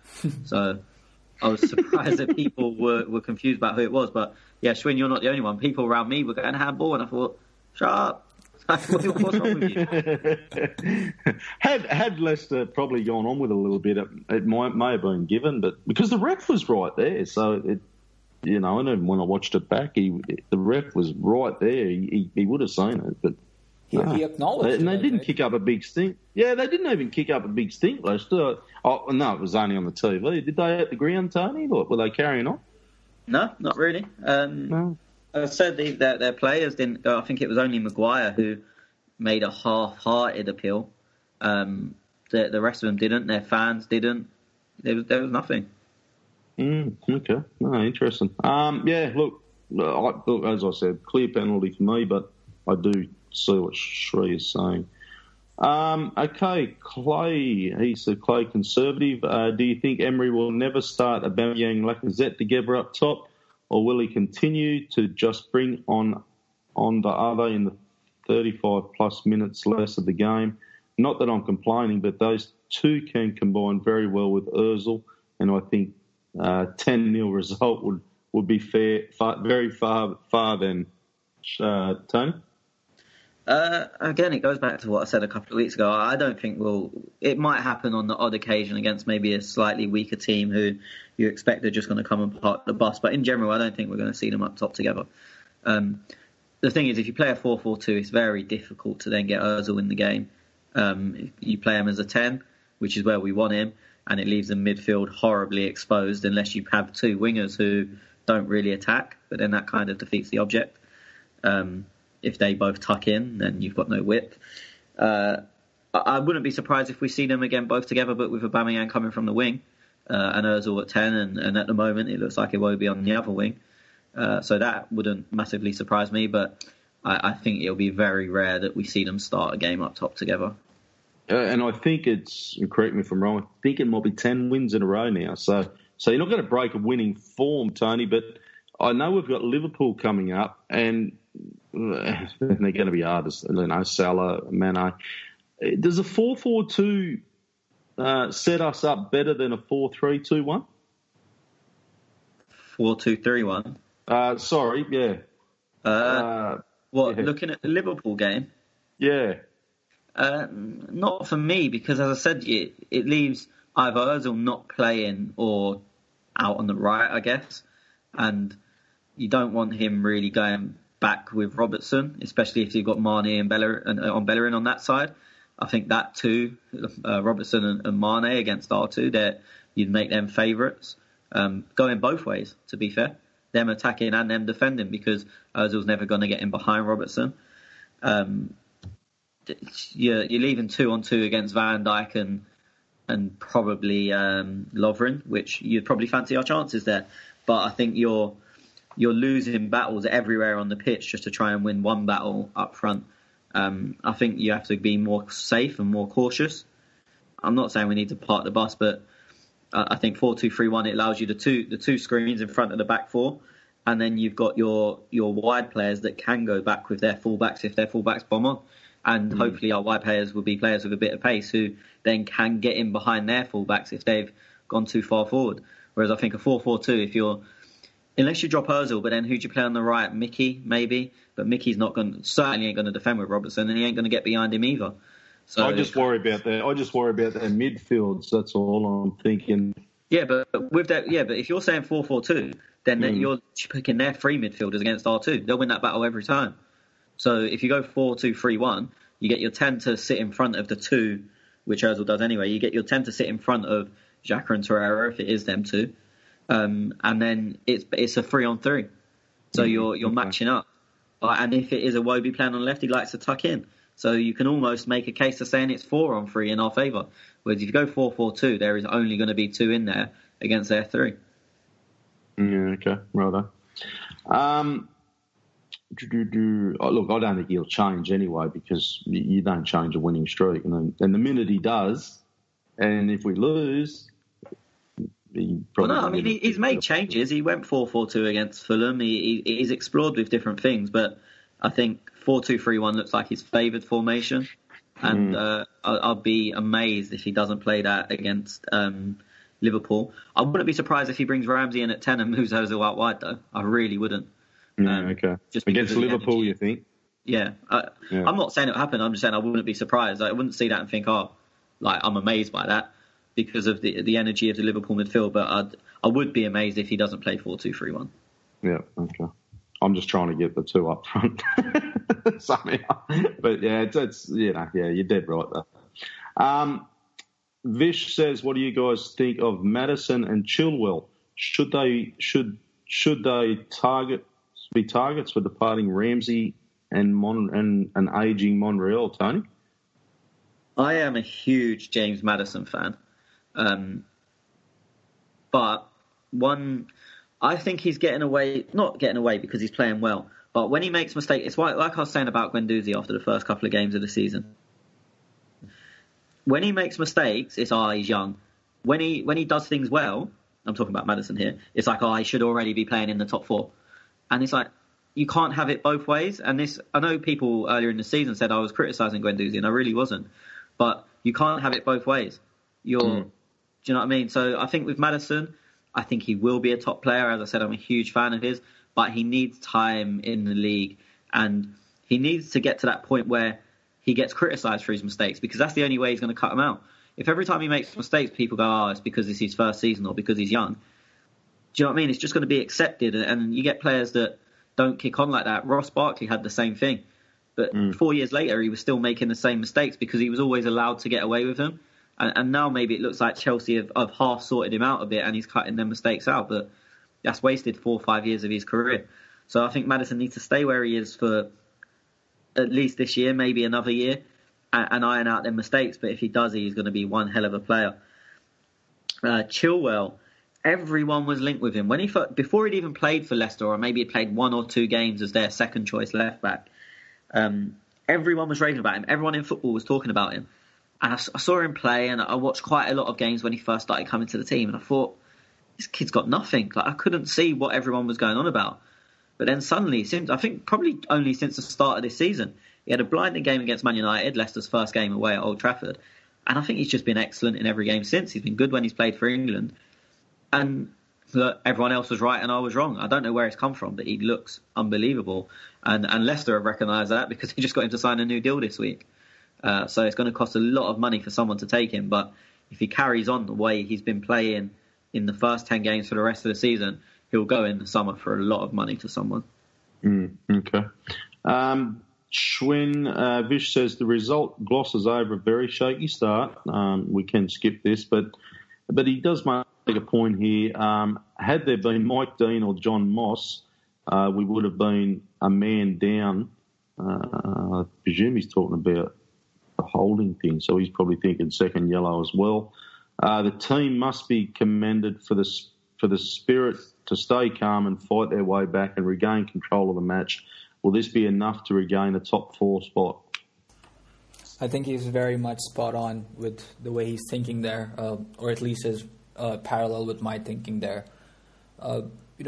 Apart from the fact that we got the result today and the second half we were far superior, there's no doubt that we could have conceded 2, maybe 3 goals in the first half. So I do share that concern with Vish, because we need to get out of the blocks as viciously as possible, and that has escaped us up till now. So I want us to be able to obviously compete for top 4, if not higher, but unless we're able to improve those first 20, 25 minutes, we don't have to go out there and keep scoring goals, but we need to control the game in the first 20 minutes, particularly against inferior opposition. And no disrespect to Leicester, but on paper, our team is much better. Even on current form, we're much better than Leicester, right?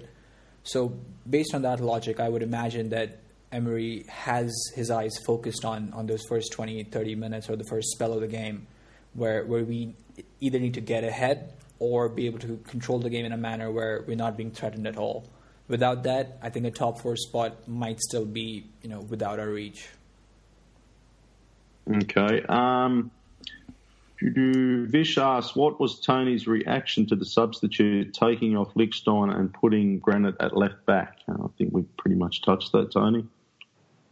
Yeah, no, surprise. Yeah. Surprise, we all were. Hakon Larsen, brilliant second half, but we controlled the game more overall than we have in previous games. Leicester created some dangerous chances and we looked a bit baffled at the start. It will only get harder each game, and I hope we can fight when we have a bad period and lose. He also goes on, Özil was just unplayable.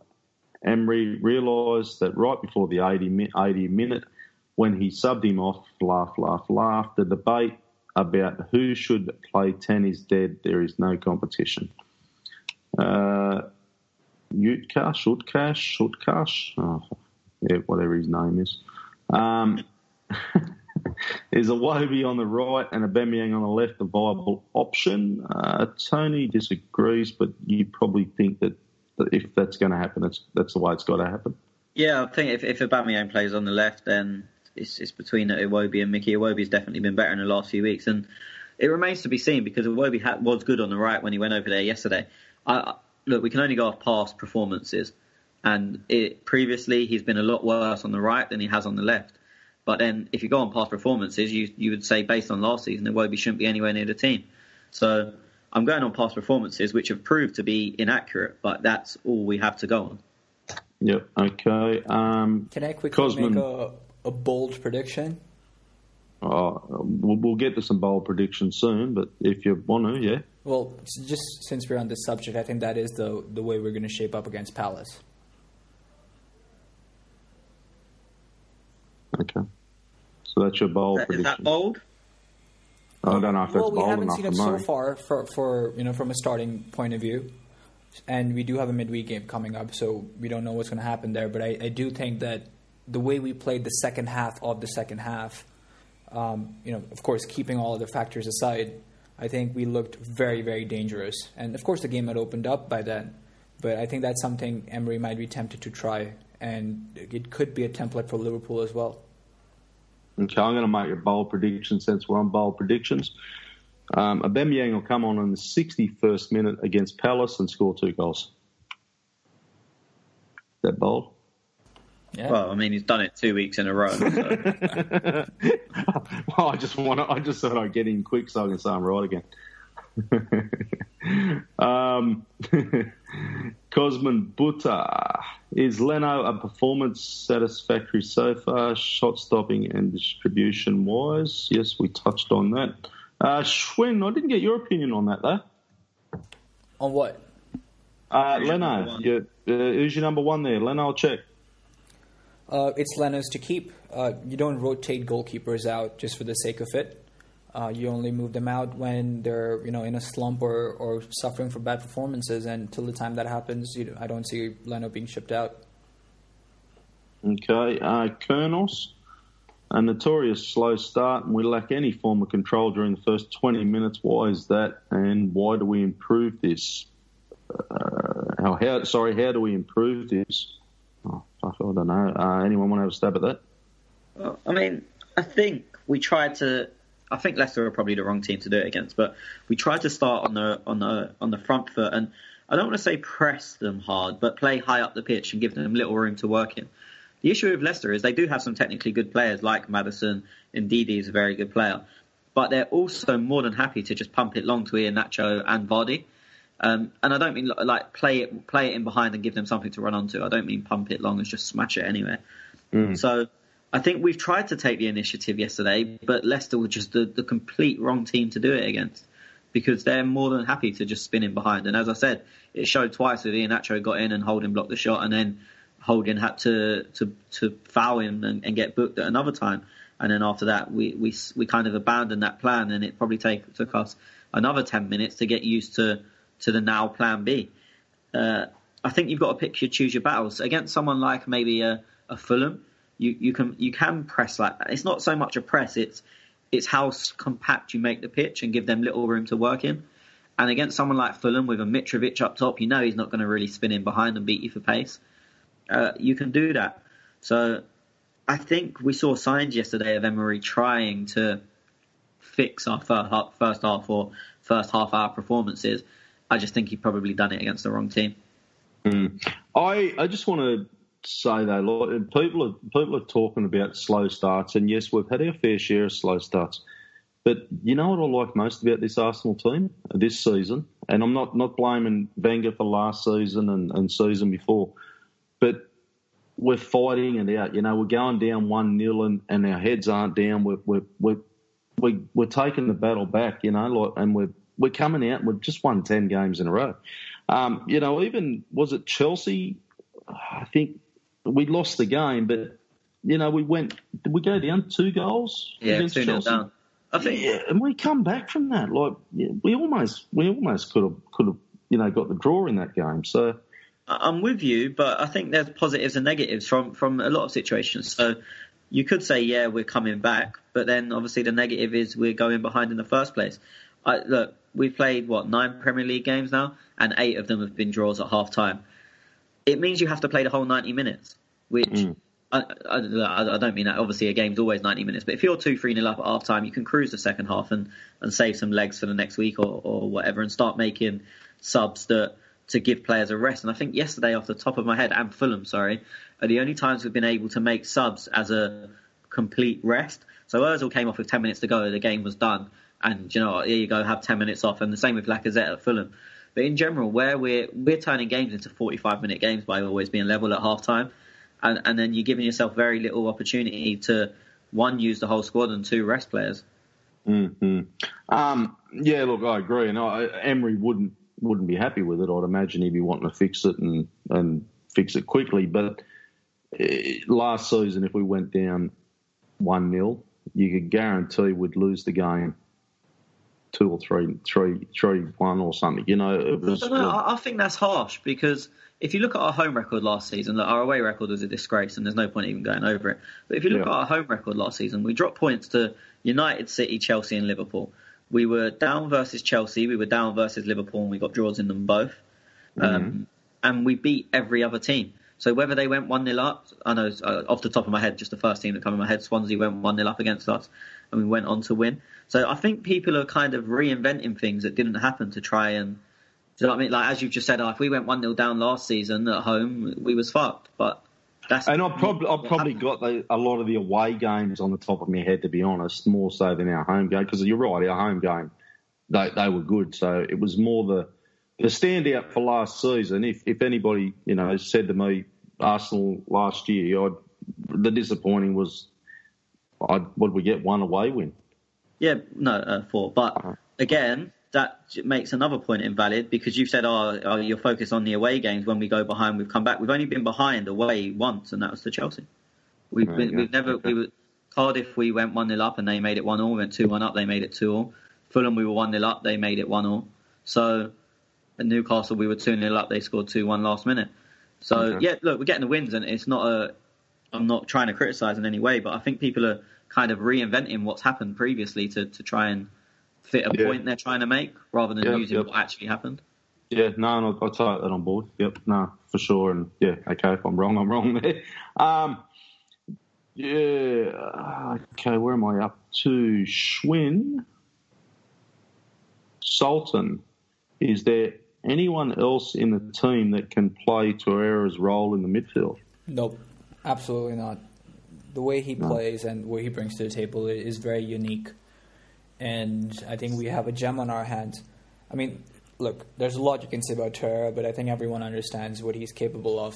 I will take this opportunity just to give a shout-out to Guendouzi. I have never seen a kid or an inexperienced player, let's put it that way, to come in and adjust to the tempo of the game the way Guendouzi does. I mean, Tony was at the game yesterday, so he's probably better placed to comment on this. But the way he comes on and then just takes the game by the scruff of its neck and sprays passes and involves himself. Do you remember anyone in recent memory who's done that for us, or in the Premier League ever? Guendouzi is very good at that, picking up the pace of the game. I'm going back obviously years, and I'm not comparing the two. The thing that made me first realise Fabregas was a special player was he would come onto a game and he would take over the pace of the game. But obviously Fabregas is an elite player. So Guendouzi comes on and he adapts to the pace of the game very quickly, and he gets up to that pace, which is very good. And as you said, he's very young. He's a rookie or a novice in real terms. And I can't remember too many that have done that. I think Fabregas maybe took that one level further. But if Guendouzi has half the career or turns out having half the ability Fabregas did or does, then you've got an absolute gem on your hands. It's a flattering comparison, isn't it? I mean, that's the first thing that came to my mind yesterday as well. Not the comparison with Fabregas, but just the way he settles down. And the game was a bit, frantic at that point. It was open, and of course we hadn't scored at that point. We were still level. And to come on and just take the game by the scruff of its neck, I thought he did very well. Again, it's those bits and pieces that the manager does with his substitutions, and I thought Guendouzi's introduction was very, very good as well, because at that point then you have to move Granit, so it was almost a domino play that happened there, and I thought he did very well. Just to extend Sultan's question, I agree with you that no one else can do Torreira's job, but if Torreira was injured, and you've got to put someone in to do a similar type of job, who are you picking? And I think my answer would be different to yours. It's very difficult, isn't it? Yeah. I mean, I'd have to go for Guendouzi, knowing that he's not going to do what Torreira does. I don't think Ramsey is disciplined enough. I think Guendouzi can learn it. He hasn't shown that discipline either, but I think Guendouzi can learn that as opposed to Ramsey. So that would be my option. I thought you'd say him, but I know what you mean.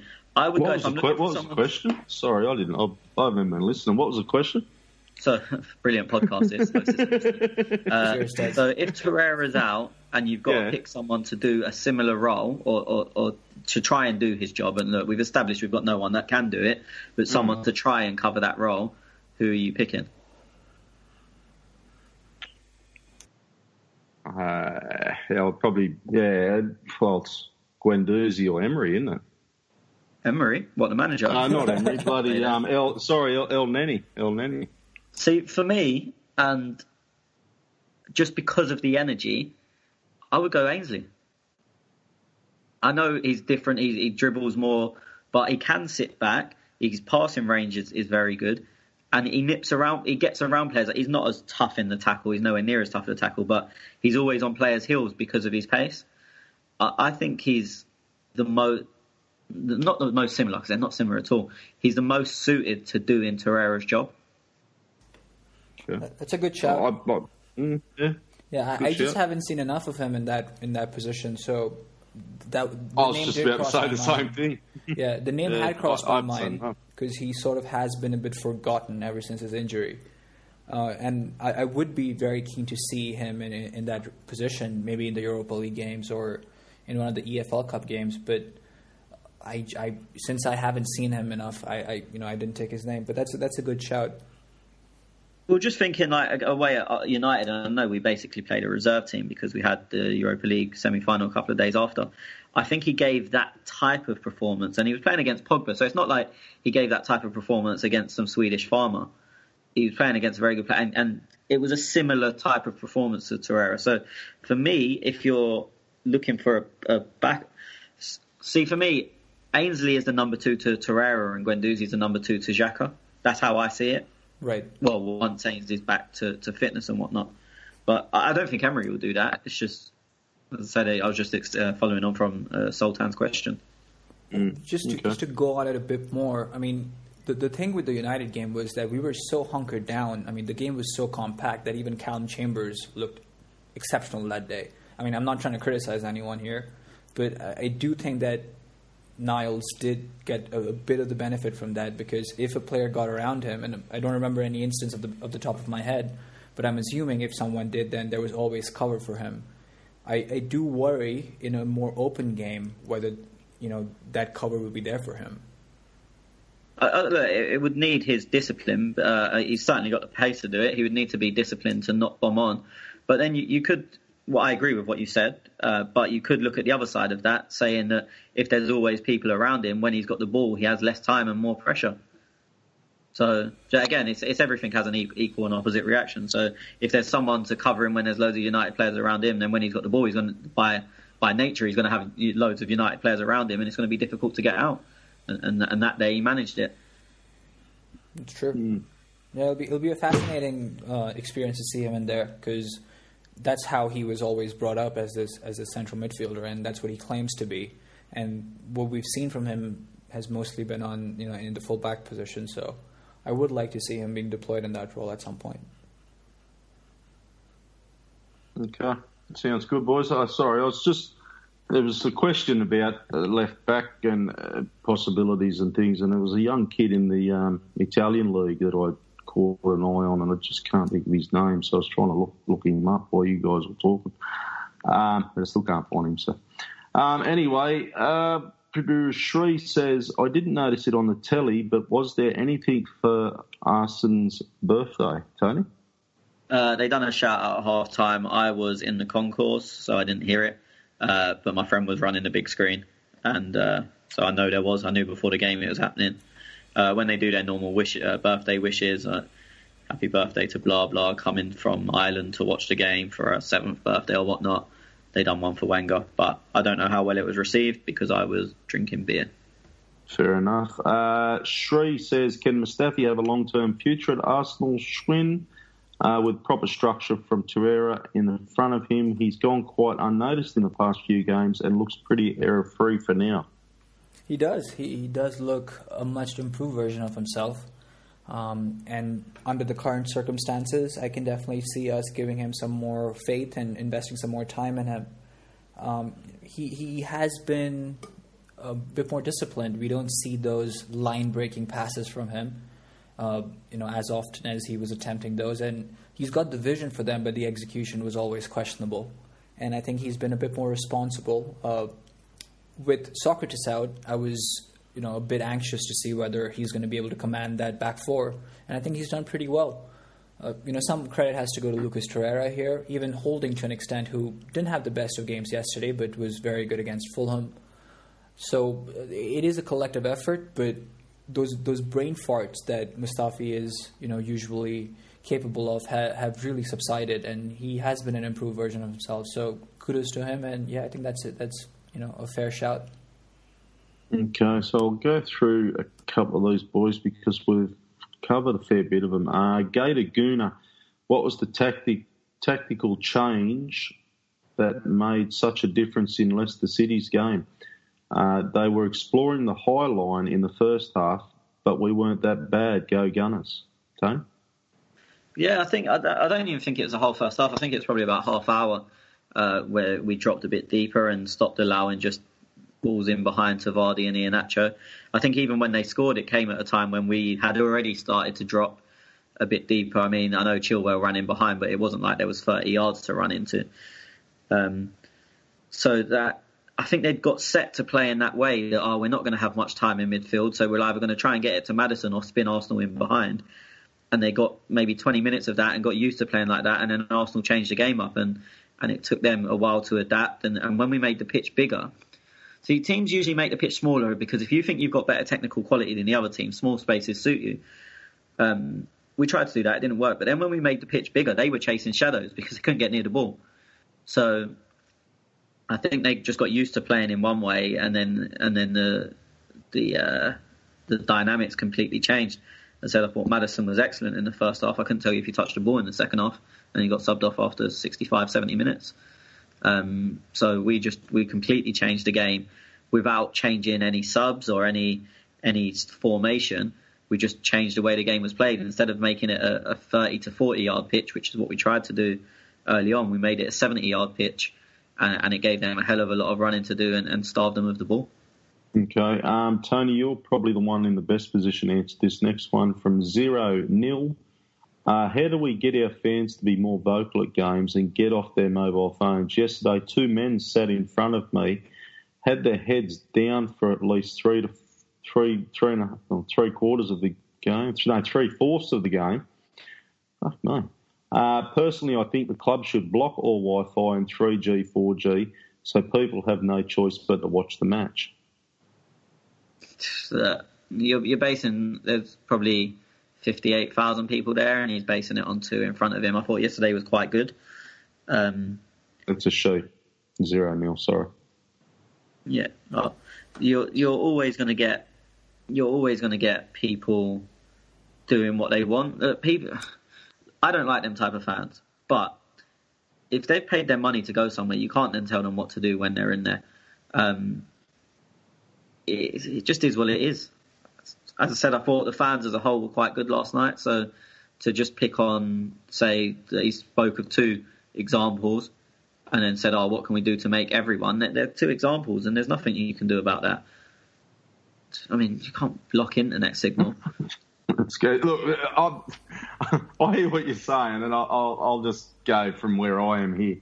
People, even when they're watching on the TV, they're on their Twitter, they're on their Facebook, they're uploading their photos, they're taking videos. You've got them vlogs fucking, doing videos of the game and watching their reactions of the game. People who aren't at the games are obviously interacting with these people who are at the games. So it's the whole social promotion of it as well. Like to be blocking they're still paying for their ticket. They're still paying for their seat. So if they sit in that seat and just choose to play on their phone or play on their dick or whatever they want to do, then they're entitled to. Not playing just to dick, for sure. That one's probably a bit dodgier. But just to extend on that, whatever you think of Arsenal TV and DT and troops and whatnot, my opinion has nothing to do with this. But people idolise them. So yeah, that's what I mean. Somewhere, I'm agreeing with what you're saying. They obviously want that interaction. And they want to see these vlogs. Look, for me, I don't want to see them. I have no interest. I think they're nonsense. But my opinion doesn't matter here. So to say he wants, whoever asked the question, he wants the Wi-Fi blocked and whatnot. And look, I would probably be of the same opinion. But we can't take our opinions for absolutely everyone. People obviously do enjoy this content because these guys are making a living from it. They've got however many followers, however many subscribers. And it's not just them, loads of other people doing it. There's probably big Twitter accounts that again, are all based on match day stuff. So for me, it just is what it is. Fans who aren't at the game are living through your DTs and your troops and whatnot. And look, nothing bad about it, but I couldn't be fucking bothered myself. But there are fans out there, like you say, they've got thousands of followers, or hundreds of thousands of followers. So they're living and breathing the Arsenal game through maybe bloody old mate's blog, flog or whatever it's called, blog or fucking whatever that thing's called. But so they're probably watching the game and they've got him on the screen and they're it's as close as they're ever going to get to the stadium. Hard to cut their Wi-Fi off. Yeah, as I said, I think, to be honest, the internet service at the Emirates is not the best anyway. But, yeah, I just said, I think each to their own, and you don't have to enjoy it, and you can try and encourage them people to sing, but they might be pissed off at him for making noise. And that's their opinion. I would say they're wrong, but as I said, they paid for their ticket the same way he's paid for his. We traditionally think of football grounds where you jump up, jump around and go mad and sing as loud as you can. And that's what I do, but that doesn't mean it's for everyone. How can I tell someone who may be 80 years old, who's been going for 70 years, and they're maybe not able to stand as much anymore, or they're not able to shout as much anymore? That doesn't make them any better or worse of a fan than I am. They provide much more service to the club than I ever have. And so I can't go and tell them what to do. They're probably not the type of people that are on their phones because they can't use phones, but... you know what I mean? It just is. Everyone enjoys themselves differently, and that's what you're paying for. When you're paying for your ticket, you're in a way you're paying for entertainment. You want to go and have a good time and to be entertained. And if their way of being entertained is sitting there and being on their phone, then that's down to them. As I said, I don't agree, but I can't tell anyone else what's entertainment. Used to like NBA, which I think is absolute nonsense. So it doesn't make either one of us right. Your opinion, NBA is entertaining. I think it's bullshit. Thanks for that, buddy. What about the F1? You like that? That's even worse. Actually, no, it's not worse. don't encourage him. No, it's not worse. If I have to give the most positive thing I'll ever say about F1 is it's slightly better than basketball. Me and Schwinn are often talking the NBA in the fucking and F1 in the WhatsApp group, and Tony's I can see Tony just shaking his head. These cunts are on it again. I was going to say something else on that, but it doesn't matter. Oh, Schwinn. Go on. Yeah, we'll say it. If you were sitting in the Emirates yesterday, mate, you would have been playing your dick by about the 60th minute. Yeah, I mean, I would have had the respect to maybe, go in and wank one off in the loo, and as opposed to next to whoever sitting next to me. But I mean, as Tony said, people enjoy it the way these games the way they want to. Shutting off internet is also dangerous. In the event that there's an emergency, you need to be able to stay in touch. You need to be able to access certain informations that might be out there. You might get bulletins on your phone and stuff like that. So it's not ideal to sit behind someone who's always on their phone and taking pictures and maybe disturbing you or distracting you. But that's the name of the game. You pay for your seat, and that's all you control. Sounds I agree totally. Okay, PM. Do you think Emery is wasting his time playing Mkhitaryan on the right, Bellerin needs help at all times. Iwobi has a great second half and stop Chilwell roaming. Schwinn? I wouldn't say he's wasting his time. I'll certainly say that he'll be disappointed by Mkhitaryan's last 2-3 performances. And I am as well. I mean, look, I'm a very big Mkhitaryan fan, and I think he does a lot of the dirty work.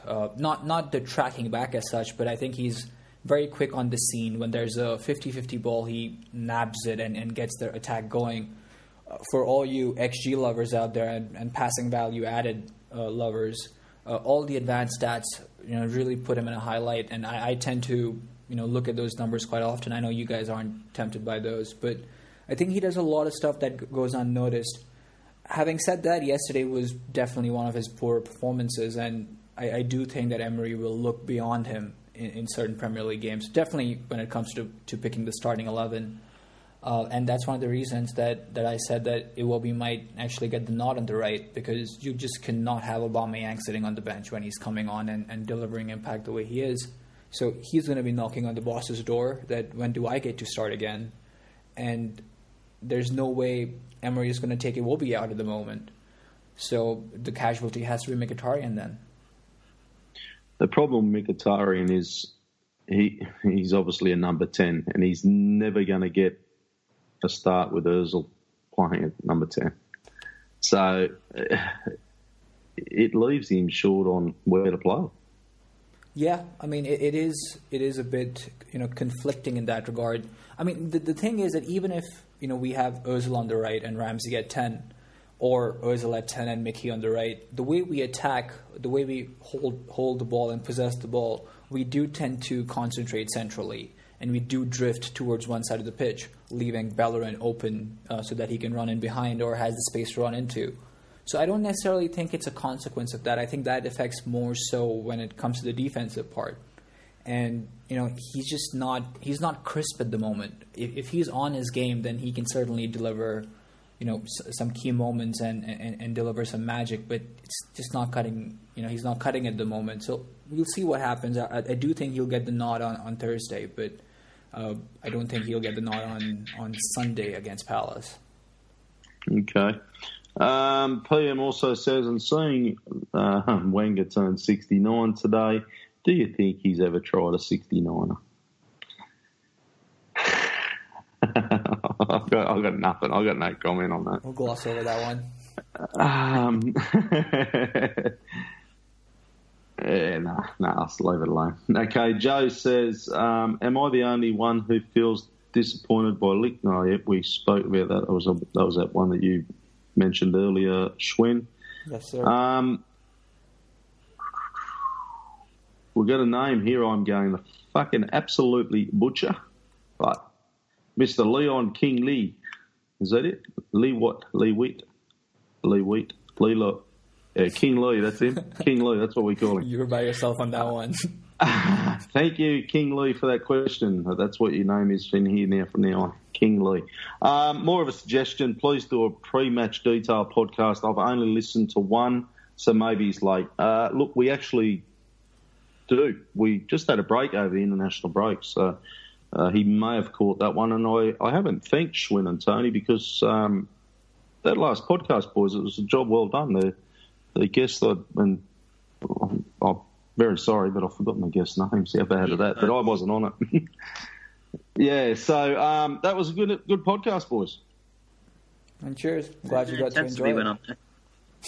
Yeah, I did enjoy it. I listened to it for one of the first podcasts I've listened to for Clock and Talk. And I was just so many times you boys fucked it up, but no, it was no fuck ups. It was all good. Always watching you lads. I think now's as good a time as any to obviously say about our new intro as a few of the outtakes throughout the last couple of probably weeks, to be honest. Yeah, so we've got a new intro. I forgot about that. So that'll be on this podcast. You would have heard that already. So yeah, there is a new intro out, and we just thought we'll spice it up a little bit. Last question, boys. From Dave Thompson, why do you think we perform so much better in the second half of games and why so poorly in the first? Well, we've already touched on that.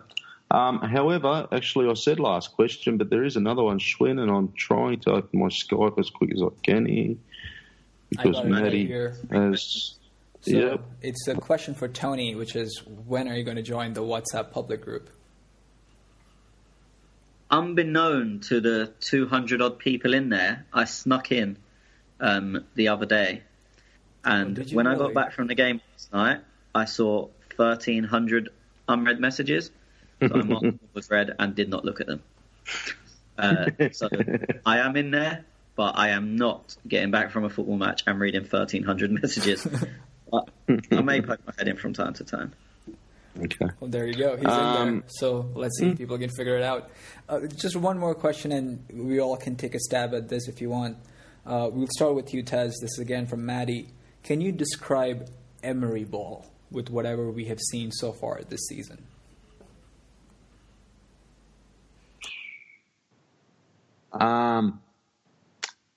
You got me. Well, obviously, it's playing out from the back. That's pretty obvious. It's no, I can't describe it. I suppose that playing out from the back, we're still using our wings. The through ball from Özil, Guendouzi does some. Yeah, it's just great football at the moment. What he actually does, I can't pinpoint it. So I'm going to throw it at Tony. Cheers, mate. I think we try to get a lot of cutbacks. So get in behind wide and cut the ball back into the area. I think we've seen some success coming from that. Even recently, obviously, both of Aubameyang's goals yesterday, Özil's to an extent. Lacazette's first against Fulham, Aubameyang's first against Fulham, Ramsey's goal against Fulham. So I think there's a trend developing there that we do try and explore wide. Obviously, we are progressively building out from the back. I don't think we're taking as many risks as we did at the start of the season. And I think that's where Emery's adapted, that he saw, okay, I want to play out from the back, but I don't want to do it at all costs and make silly mistakes. So it's a difficult one to answer because he's adapted so much.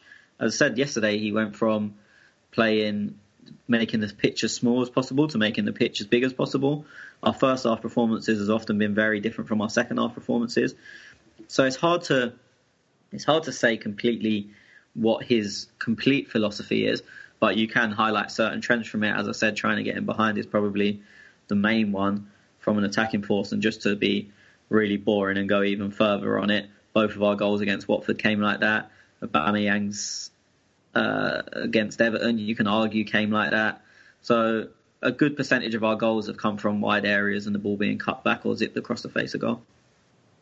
What I will add to that, though, is I do like it that he's willing to take risks and change during matches. So he sees a weakness, and it's not a philosophy or anything, but I like the fact that nobody could pick Granit was going to play left back for that little bit of time. Like, yes, okay, some people say genius. Some people are thinking, oh, fuck, I don't really want this every week in, week out. Like me and Tony, we don't want it week in, week out. I'm sure Schwinn doesn't either. But to adapt to a game and go, well, there's a weakness there. We've got to adjust. We've got to get Aubameyang in. I still want to keep Iwobi on the pitch. I want to keep Lacazette on the pitch. What am I going? He's thinking. He's always thinking, and I like that about him. And he's done it a few times. I think what makes this question even more difficult to answer is arguably Plan A has still never worked. So we're 10 wins in a row. Yeah. Well, I'm not even saying it's a worry, but it makes it very hard to answer the question when there's a case for in 10 league games, we've obviously won 8, lost 2. 9 league games, won 7, lost 2. That Plan A hasn't worked at any time. So how can you? It's very hard to say what his philosophy is when it's been the changes that have made the difference. And as you said, I'm very pleased as well that he's made changes that impact the game. But it just makes it hard to say what a philosophy is when it's been the changes that have made every game, really. Mm-hmm. No, yeah, it is very hard. Sure? It is very hard to really pinpoint on one particular philosophy. I think I think that's also because at the moment he's focusing on the foundationals. Certain fundamentals have have eluded us under Wenger because of the lack of coaching, if you will. And till the time those are in place, I don't think you can really broaden your stylistic horizons. And I think that's where the focus has been on. But I will add to your guys' point that energy management, I think, is something that we've seen from this team. Yes, you can say that the first halves have been poor, but I think the way we've come out flying in the second halves, particularly in the last 25, 20 minutes, we've stormed teams, and we didn't really see that level of energy and output from our teams earlier. And I think we've done very well not to be, disgruntled by what's happened in the first 20, 30 minutes. Keep our heads up, carry on, and make sure that when we get our chance late on, when the opposition is tired, we take them. And that's exactly what we've done. So it will take time to, for this team to blossom into what Emery wants it to be. Maybe more than a season. Definitely more than, the first 10 weeks so far. But we're winning while we're getting these results and while we're learning. So that's a very, very big plus. Yeah, no, I was just thinking that John, when I was talking to John Cross, he did mention that he's a very big favour of Emery's style and tactics and philosophy. And I think he did use the word philosophy. You boys, do you see much of Emery's style of play? Obviously PSG was different to Sevilla. Did you see much there, Tony or Schwinn?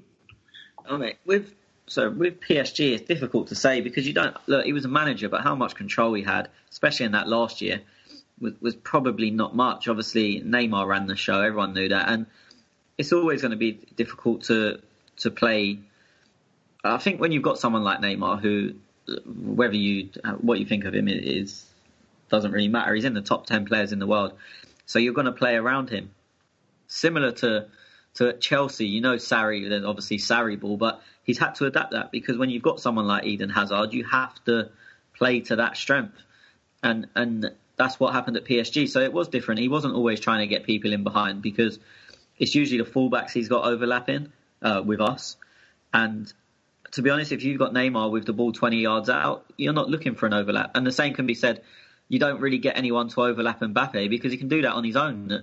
He doesn't need someone to overlap him for him to beat a defender. He'll do it whether he wants to or not. So it is different, but as I said, you don't know how much control he had at PSG, and he had a very different set of players. And when he was in Spain, because obviously that highlighted him to get the job at PSG, what was he like there? Well, what got him the job at PSG was winning 3 European trophies. They only really care about the Champions League, and they weren't going to poach any of the Champions League winning managers, so they thought, we'll go with someone that knows how to win European competitions. At Sevilla, I would say he obviously didn't have the level of players, and I'd say he was probably a bit more negative than we've seen at both us and PSG. He regularly used to play free in front of the back four, and Nzonzi and Banega was maybe the attacking one, and I know we've been linked with him. But he's not really an attacking midfielder. He's a very good ball player. I really like Ever Banega, but I don't like. He's a mid. If you class him and Ramsey as both centre midfielders, Ramsey's a hell of a lot more attacking. So to give you an idea of how he played free in there with Banega as the attacking one, but he's not the most attacking midfielder in the world. So I'd say he was a bit more cautious at Sevilla. And then PSG was a lot more expansive. But again, it's all down to the players. And for me, that's a sign of a good manager. You're never going to be able to play the same tactics everywhere because you've got a different set of players. And it has, again, I know I'm bringing up Chelsea again, but it has surprised me with Sarri how quickly he's adapted to, instead of all playing this lovely keep ball football, they play this keep ball football, but when Hazard gets the ball, he's allowed to do whatever he wants. And when you've got a player like Hazard, I think that's the way you should be playing. No, I agree. Okay, boys, we've gone now for 2 hours, plus we've got the interview in there, so we're about 2 hours and 20 minutes. Anything quickly you want to add before we wrap up, Schwinn? No, let's just look forward to the next game maybe. Give a quick lineup prediction, if we have time for that. We can. I don't even know who we're playing. You talking the midweek game? On Thursday. Yeah, okay. You go, Tony. I think he keeps Leno in goal. left back, we can't say because I don't know what the fitness is like of any of them. I wouldn't be, if they're not fit, I wouldn't be surprised to see Ainsley at one fullback and Lichtsteiner at the other, depending on Ainsley's fitness. The centre backs, we've only got 2, so they're going to be playing. I expect to see El Neni, Guendouzi from the start. I think Smith Rowe would be hard done by if he doesn't get a start. Welbeck will start. Ramsey will probably start. And I don't know how many players I've named, so I'm just going to stop saying names now. Well, just fuck me. I've just had a look at it. Fucking 3:55 a.m. in the morning. Fuck you, can't say it, Australia, don't you? What, for the Lisbon game? Yeah. It's away. Fuck, 3:55 a.m. I'll be getting my fat ass up. Oh, you should live on proper time. Yeah, fuck me. Okay, so get a prediction. You haven't got a prediction for a score, have you? No, of course not. 10-0. Schwinn, what's your prediction score? 2-1 to the Arsenal. 2-1. I'm going to go 4-1. 4-1? Yep. There you go. I'll just quickly add, I wouldn't be surprised if we see a back 3 on Thursday. With who? I do think Socrates will be back. And it so you think he plays all 3 of them? Yeah, I do think that could be an option. I would be surprised just because obviously at least two of them are going to have to play on Sunday, so you'd want someone fresh, I would imagine. So I would be surprised, but then I was surprised when he done it before. Right, yeah. I mean, it's not something that I would particularly favor, but I do think it's an option, especially if Nacho or Kolasinac are not back. It gives us a bit more solidity, with Lichtsteiner on the wing. Maybe he can even be a right-sided center half at that point. But it's so hard to pick a team that he's going to field out at the moment. But I do think it is something which is an option for him. Well, I think he'll go a stronger team. Yeah, I mean, the worry for me is it almost looks like if Ainsley isn't back, and when I said Ainsley starting, it's more out of hope than anything else, because I don't want to see Hector starting every week, and that's not a judgment on his ability. It's I don't want him to be playing every minute of every game, just for fitness reasons, not because of ability. So I think we probably will see Hector, but wishful thinking. I hope someone else gets a run. I've got a bit of trivia for you on this game anyway, boys, because I'm just a fucking wealth of knowledge. So actually, this will be the first time that Sporting have played Arsenal since 1969-1970. Last time and that was a goalless draw in Lisbon. Yeah, I remember. Yeah, I don't. No, neither do I. Arsenal have never beaten the Portugal side away from home. Yeah. And Sporting have won each of their last 3 games in the Europa League, their best run in the competition since October 2011. Yeah, they beat Atletico Madrid, didn't they? I'm going to change my prediction. Well, no, I mean they've won their 2 games this season quite tight. They got late winner against Vorskla, and then they beat They lost the first leg to Atletico last year in the quarters, and then won the second leg. And just one for us, Emery has only lost one of his 20 group stage games in the Europa League. He has a record of 11 wins and 8 draws. There you go. Impressive.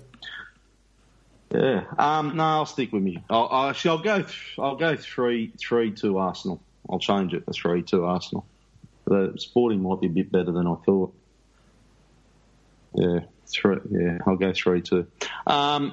Righto, boys. Thanks again. It's been a pleasure. We might get, depending on the Europa League game, if we jump on, we'll see. Otherwise, we'll be back after Crystal Palace. I haven't even looked when that one is.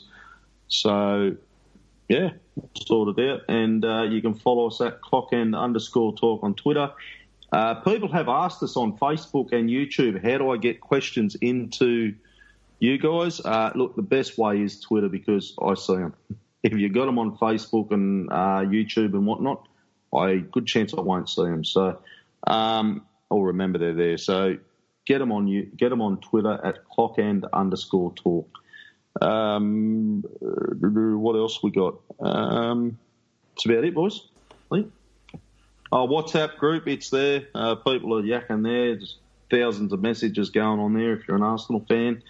Craig and the boys are working on pieces for the blog, clockandblogs.blogspot.com, so you'll see it in our bio as well. One of the writers there, Texas Schooner, who I'm assuming that's his real name that's actually on his passport, he also said yesterday during the game, watch football with your eyes. So another genius amongst us.